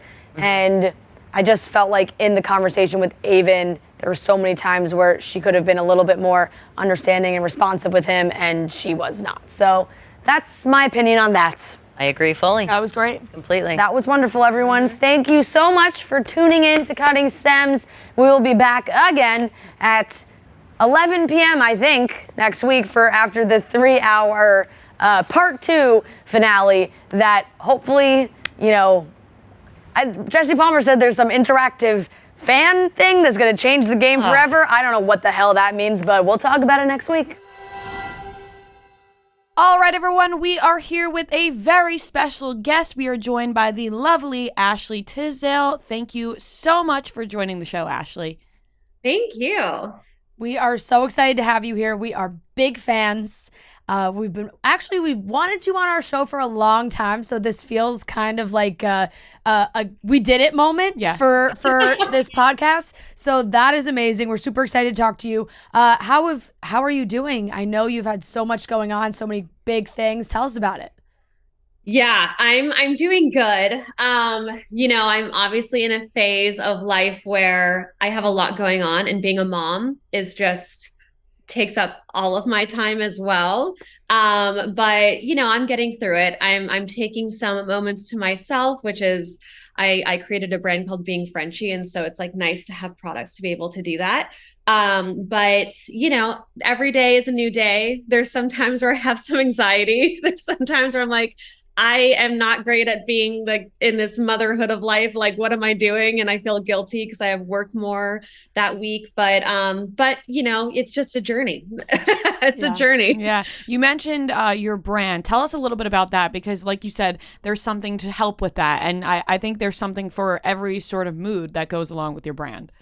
Yes. Yeah. I created a blog called Frenshe about a couple of years ago. And I launched it because I really wanted to connect with everybody on a personal level. A lot of people know, but I suffer from anxiety and depression, and I had gone through a big journey years prior that I was really stressed out, and I thought something was wrong with me. And I was meeting with all of these different practitioners, and I really just gained a lot of knowledge from each person on nutrition, and living a cleaner lifestyle is important because that can trigger things in our body. And so I really wanted to just create a platform where I could share all of this knowledge and even share experts that I've worked with. And so I really didn't have any plans to do products with it. I was really just like excited to connect with people. We were out at home. It was during the pandemic. So it was just like, what a what a great time to just be able to like connect on a different level. And I think that like throughout that, little journey of life of creating that blog and really getting to know my community and what they were looking for. And then also what was getting me through the pandemic was these rituals. And a lot of the rituals were even just like small things like opening up a window and lighting a candle. And so I started to see like, okay, fragrance changes my mood, and it can like make me go from like having a really rough night to kind of feeling renewed. And so I started to like research more on that, and just the fragrance and brain connection and the mood boosting benefits. And so that's where that led me to Being Frenshe, which is products that really just help you take a moment to yourself. It's either something very easy like the hand serum that's just like on the go if you're in traffic and you just need like a little mood boost, or like a full-on like ritual that you want to create for yourself. I just think it's so important for, I think, coming out. I don't know how to explain this, but coming out of what we've been through, I think there's just a lot of healing that has to be done. And like before the pandemic, I was literally going nonstop. I was like doing one TV show to the next TV show to just like, I can't even imagine like being pregnant during that time of life where I was just like on the go. And I know people that just in different areas of work that were doing the same thing. It was like they were on a train and they just kept going. And so I think for me, coming from what we just been through, I realized that just it's important to just take moments to yourself and to help you kind of like, especially with like the state of the world, sometimes it's like you really do need to focus and love yourself. And that's how I truly feel like how we can love ourselves is just listening to our bodies, taking a moment. And so I'm pretty proud of the line. I'm excited about it. And people have been like sharing it and buying it, and it's been so amazing to see. Yeah, I love that. I think that you brought up such a good point where even though everything that everyone has been through is so awful and, a lot of horrible things have happened, but an upside to that is people have taken a time to reflect on themselves and what they want to do. People have changed career paths. People have taken the time to figure out things that have been wrong with them health-wise. And so I think that's actually a great point. And just to have something small, like you said, like just a little serum, just this, I know what you mean. You smell something that's like, oh, my day has been brightened, like lavender, anything like that can just like restart your day. Yeah, I'm not like obviously trying to the products are not going to change your life in any like capacity, but they are going to take you from feeling depleted to feeling renewed. And that's what it does for me. And so out of everything that I have done in my life, this has so much more meaning and is very personal to me on so many levels, because Frenshe is based off of my married name Frenshe. And so I feel really proud of what I'm doing with this line and this blog that I have, because I just feel like, we are constantly talking about mental health and how we can feel good and feel better. And did you ever think that these products would end up in Target? I feel like that is such a goal. There's Targets everywhere. Everyone loves Target. You go in there. Nowadays, some of my favorite TikToks that I feel like are all over the place are the jokes of you go into Target with your significant other or a group of friends and you're like, we're going into Target for detergent, right? And then they go into Target and then they leave with like this giant cart of stuff and they're like, oh, we didn't get the detergent. But because Target has so many amazing things, and so now your line is in Target. I know. And to be honest, this has been a dream of mine for years. Years ago, I had taken over a line I was CEO of. I really loved what I was doing with this line. I had a real purpose of why I was trying to continue it and do it on my own and get an investment. And I just started talking about this a little bit more, but it was a moment of just like red flags to not take over the line. And I was just like, I've got to do this, because I really did have this like reason of like wanting to make people feel good, but it was a makeup line. So I don't know how I was like thinking I was going to do that. But it was like my dream was to have that line in Target. And I completely failed at that like line, I could not do it by myself. I was literally doing it by myself. I was like doing a Netflix series, and in hair and makeup, I was like putting in discount codes into the Shopify. Like I was just struggling by myself. And I was just like, what am I doing? It was like the most stressful time of my life. And I really felt like I went through business school that year. And I learned a lot. And I had a moment where I was just like on my balcony at my house and being like, I failed at something. And I have to come out and be like, I can't do this any longer. I've got to shut this company down. And it was one of those moments where you just are like, it sucked. It really sucked to feel that way. And I thought at that moment I was never going to, I kind of was just like, I'm probably never going to have a line at Target, and that's okay. Like I obviously, I'm obsessed with Target like everybody else. But it's so interesting how that journey is actually what led me to Frenshe, because of all the stress and anxiety I was going under or going through. And to create a line and then to have it be in Target is just something that I feel I need to share with people, being like, it really doesn't matter like if you have failures. It matters that you keep going and you get up, because I could have just walked away and been like, that was a dream that just will never happen. And instead I took what I did and I created something that's way more meaningful and authentic to what I was going through. But to see it in Target, like to me, people have asked me like, have you been worried you're a celebrity brand and there's so many celebrity brands out there? And there are, and I totally understand that. But this was just different because I didn't think about like, obviously I wanted to create something that people would use and buy. Yeah. But I think the fact that like I was going to be launching in Target was like, I was like, oh my God, like this is the success for me. Like that is something that shows my journey of like the journey of how I got here. And when I saw it in Target, I literally cried, because that to me is like all that mattered. Like I was like, I did it. It doesn't matter what it does, but like I fucking, excuse my language. You can curse here.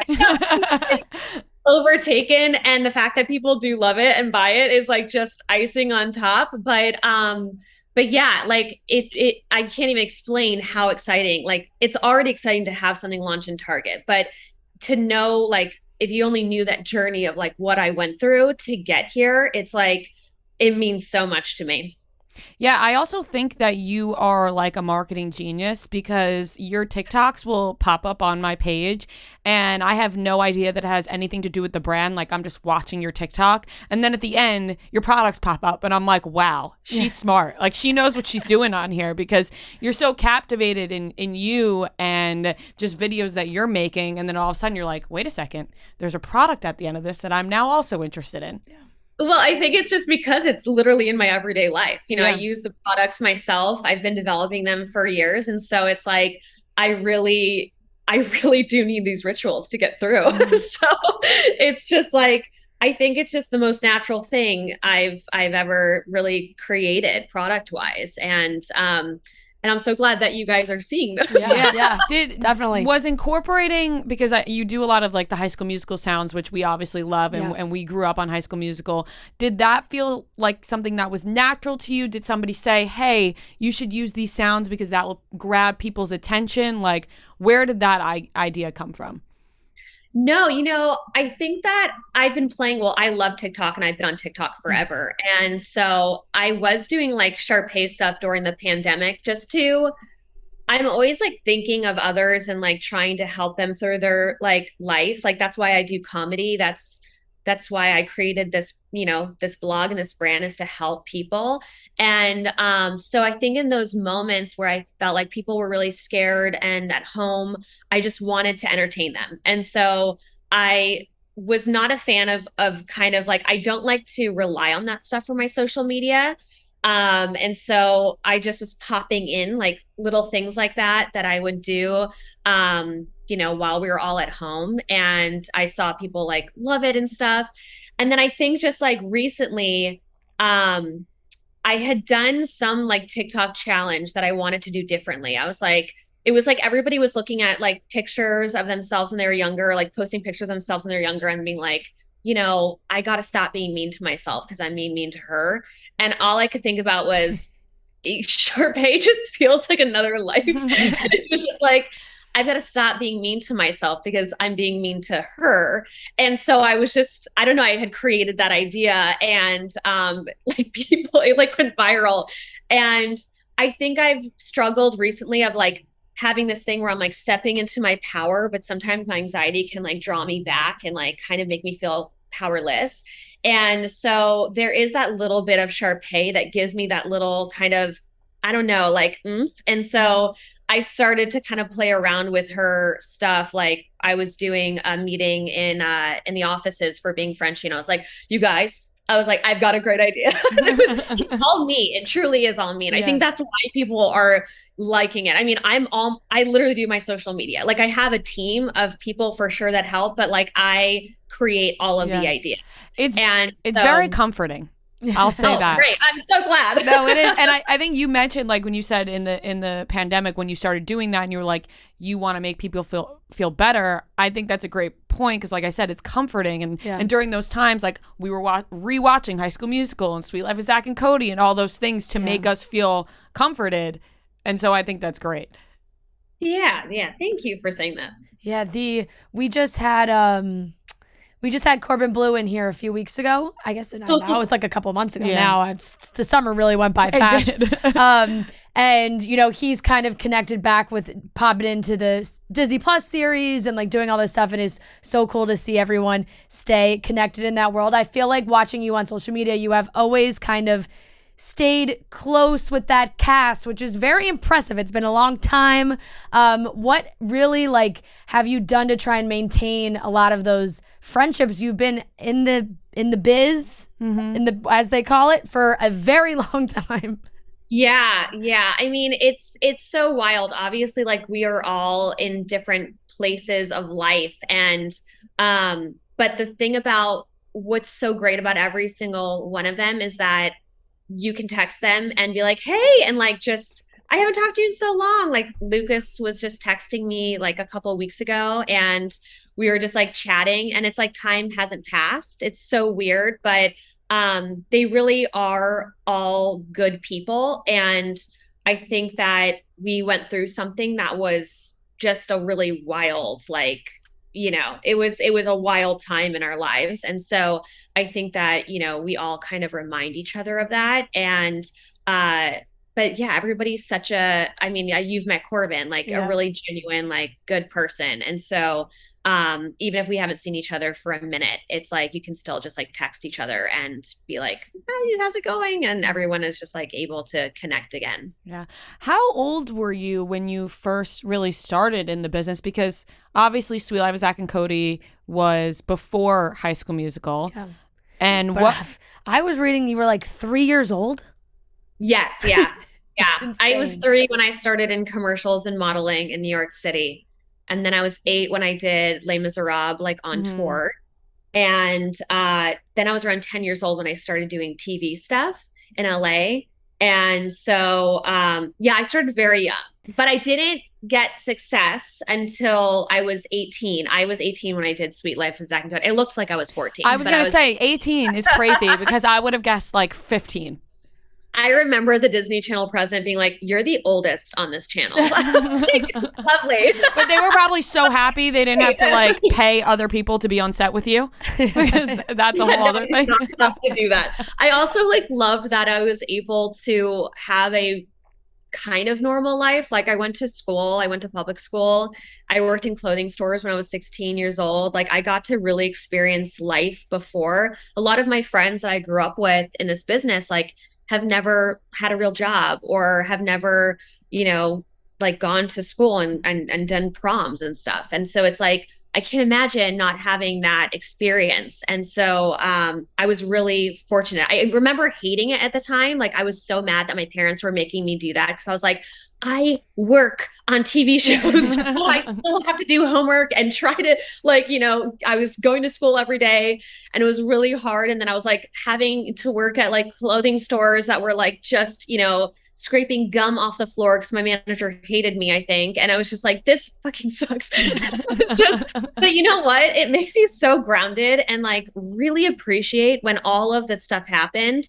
I was like so grateful and been like, you know, there's like other things that I could be doing. And I just felt like I really was grateful that my parents had me go through that. And I learned so much. Right. It almost feels like everybody has different chapters to their lives, but like yours truly was like, all right, school, you were still doing everything, but then a whole new chapter started when you're 18. Yes. Yeah. And I do think that there's a difference when you are older and have success because, you know, it's like a lot of young kids that come from Disney and Nickelodeon. It's tough, you know, like, can you imagine being super successful at the age of 15 and 14? Like, it's really hard. And you're already going through your own stuff. Like, you know, you go through your normal, like, who am I in the world? And like, what am I doing? And trying to navigate relationships. So I feel like because I didn't, you know, gain success until after I'd gone through all of those things, I was really like, okay, I was able to really separate the business from my personal life and know that it's a job and I'm at home, myself. Yeah. So I was, I think, able to kind of navigate it a little bit better. So even though you were developing new projects and working on your business and all these things, amazing things during the pandemic, was that really the first time you had stopped really like actually working outside of your home and your entire life almost? Literally, I had never had that much time off in my life. Yeah. Like my life since 3 years old. I've always been working, you know, like I never did like a summer camp. I definitely went to regular school and had those experiences, but I was like auditioning after school and working, you know, so it's like, I've never had that much time off. So I really didn't know like what I was going to go through, but of course, just who I am, like I'm always creating. And then I was creating a life at the same time. Yeah. So I really did though. It was such a beautiful, like, time to get pregnant, you know, like I can't imagine being pregnant with like even now, like it would be hard to just like navigate that and stuff. But, you know, that was a beautiful time to kind of be able to like be pregnant and also, you know, be able to like see my daughter and work. I'm still working from home, which is really, you know, different. And so I've really been able to have those moments where I'm like, okay, like this is different, but I get to see my daughter every day and like, you know, she's growing constantly. So so there definitely, obviously we all went through some highs and lows, but it was kind of a moment where I really got to just, you know, like, I guess sit back and figure out like what I wanted to do next. I think that I went through a lot of changes like everybody else. I wasn't comfortable acting with people because I was really, really anxious about everything and especially being pregnant. So I wasn't like the most comfortable doing a movie or TV show, but like I said, I think I created something that was like way more meaningful out of that. That's what I was going to ask you, because I do think there's a lot of young moms right now that have been pregnant or given birth during the pandemic, where now that things are getting back to normal a little bit, the anxiety is very high because it's a totally different thing. You're not pregnant out in the world. You're not doing all the same things that everybody was doing before. So I know that a lot of other women have dealt with that too. How have you kind of adjusted now to having a young child that you're like, oh, I didn't go anywhere and now we can go outside, but this is scary. Yes. Yeah. I'm still like, for me, I'm still like masking up and like, I have had COVID, but I had like a really isolating time with it. I was in my room for 8 days away from my husband and the baby, and they did not have it. So I'm still very nervous and clearly have anxiety already. So of course I'm going to be anxious about it, but I am starting to like, you know, let go. The one thing I've never wanted to do is put my anxiety on my daughter. So I've had her in her Sunday, like she has a class with all our friends and their babies, and they've been in it since they were 4 months old. And so it's like I always was checked myself being like, okay, it might make me anxious, but like it's important for her to socialize and be around other kids. And so I feel like now we're even, more kind of seeing other people and going out a little bit more. But yeah, it's a weird time to raise, a child. It's the stuff that people have never had to think about, that we're, like there was definitely earlier when she was only a couple months old, me just like clocking if we're out to a restaurant, even outside, I was like clocking how close somebody was to her and stuff like that you normally would not have to think about. And so it's been challenging, but it's also, like I said, I think that even when there's things that are challenging, there's also positives. I try to look at the positive a lot more than kind of like, the anxious negatives, because like I said, I would not have been able to, my life before, I wouldn't be able to, like, I would never have been working at home. So it's kind of cool to be able to have this with her and before she goes to school. Right. Yeah. And now you're raising a daughter, you're working from home, you have your own brand. Are you going to do any more acting? Are you taking a break from that? What's the plan going forward? Yeah. So of course I developed something else. I was like, I'm always developing a lot of stuff. Having a child, people said this would happen, but I was like, I don't think so. And it's so true. It does happen. You things just change for you, like you look at things differently. I think before I was willing to just be like, yeah, I'll do that job. Yeah, I'll do that role, 'cause I love to work. I'm a workaholic and I love it. But I think that like when I had her, she really just inspired me, and I really got more focused in what I wanted to do. And I was just like, I've been wanting to do a TV series, a single camera comedy, like a really grounded series for a long time, for years. But I would always just kind of like, oh, okay, get distracted by something else that I was going to do. And so I, had the time to really be like, okay, like what does that look like? And what is that character? And so I actually did develop something. I can't say much about it. But yes, I will definitely be going back into acting soon. That's amazing. That's exciting. That to sounds hear. very exciting. Well, it sounds like you are constantly, developing, coming up with ideas, and you have all these great shows, to on your resume to prove it. What are you consuming? Like, what are you watching? Or do you even watch other stuff, or is it just like how? Because I just feel like sometimes people are so when you're in the acting and the development side, like you're so busy and you miss all the stuff that's being made, or you just consume everything.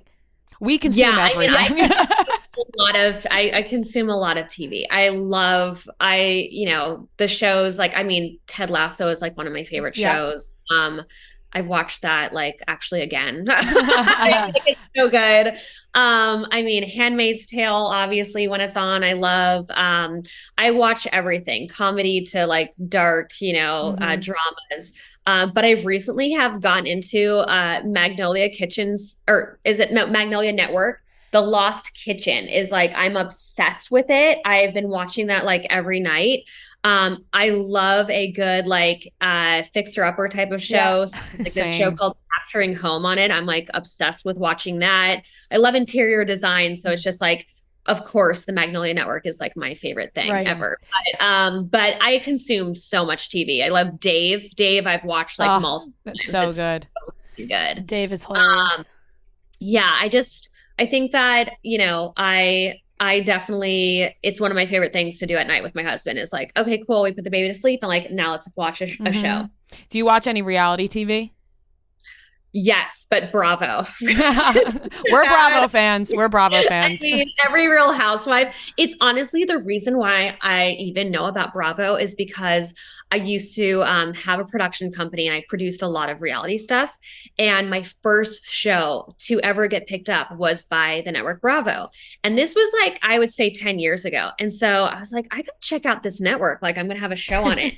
And I got sucked into the housewives, and I have not stopped since. And my husband's like, I still can't believe it's just like every single one. I love it. What's your favorite one?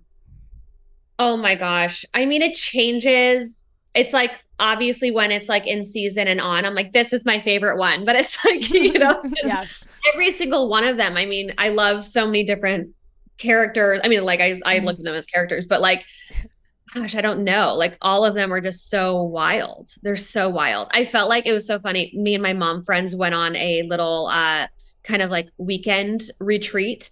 Not even, it was really actually a night away. And I was like, this feels like a Real Housewives. Like all the moms leaving. Yeah, the ultimate girls trip like they did on Peacock.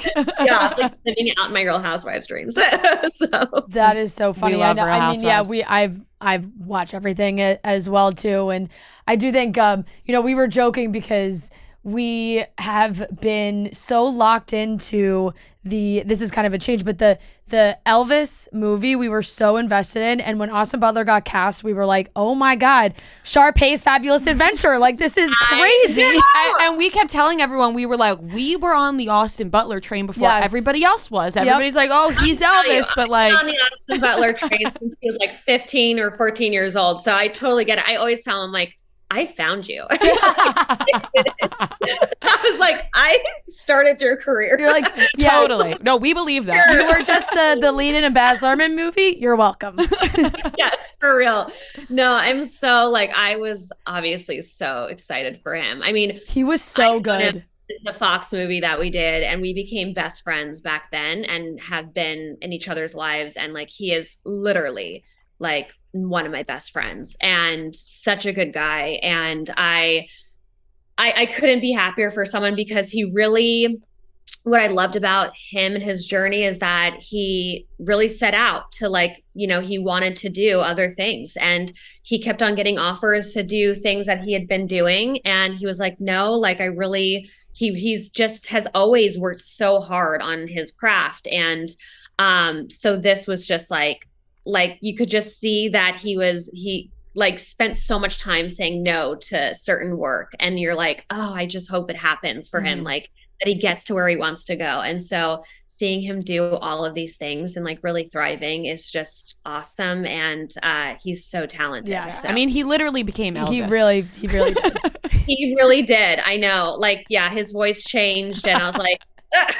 like, you know, like it's just, I think when that's for an actor, that is a really hard thing to do. Like imagine taking your job is to take on someone who everybody has loved and known, and you're like, you don't want to come off fake and not like, you want to really dive into that. And so it's just like, to me, I respect anybody, however they have to get there. It's like, you know, do it. But also he was playing that character because it got shut down and everything because of COVID. Yeah. He was there for 2 years. So imagine like, working on your voice for 2 years to sound like Elvis. Like, it's going to be hard to kind of come out of it for sure. But yeah, I mean, actors that really dive into that stuff, it's a whole nother thing. Yeah. Right. Yeah, I mean, he was phenomenal. He really was amazing in the movie. So it's I love that you guys are still connected. That's so great. But we have to wrap up here. I want to ask you though, you have all these amazing products for like the listeners of our show. I'd say, you know, young girls, what are your favorites that you think anybody could kind of get into your line? What you're walking into Target, what's like the 2 things everyone needs to have? I mean, I love the hair, body, and linen mist. It's so good. That's like one of our top sellers as well. But the renewing body wash I use every single morning. It's the easiest way to get a mood boost. It's the quickest way in the shower. But I also love our milky bath bombs. That's like obviously one of my favorite rituals. Sounds amazing. The hand serum is good, with the milky body lotion is amazing as well. I mean, I think you just have to like go in there. The Discovery set is actually all of the moods, so you can like test out each scent. And I would do that. And then obviously like whatever you're drawn to, like every single thing I love, it's my favorite. But like everyone always says like, what's your favorite mood? I'm like, it really depends on what I want to feel like that day. And so it's like, I love Solar Flare during the day, but I also love Citrus Amber in the morning in the shower. I mean, they're all under $17. So it's my favorite. Like each one is like something that's super important to me. So I think you won't go wrong. That sounds so amazing. Everyone can head to Target, go pick up some Being Frenshe products. Ashley, thank you so much for joining us. This is amazing. We can't wait to see what else you have coming in the future. Oh my God. Thank you guys. Thank you so much for having me. Thank you so much. It was so nice meeting you. Yeah. Nice to meet you. All right, that wraps up today's episode of Chicks in the Office. Make sure you subscribe everywhere. We love you guys. We hope you have an amazing week, and we'll talk to you on Friday.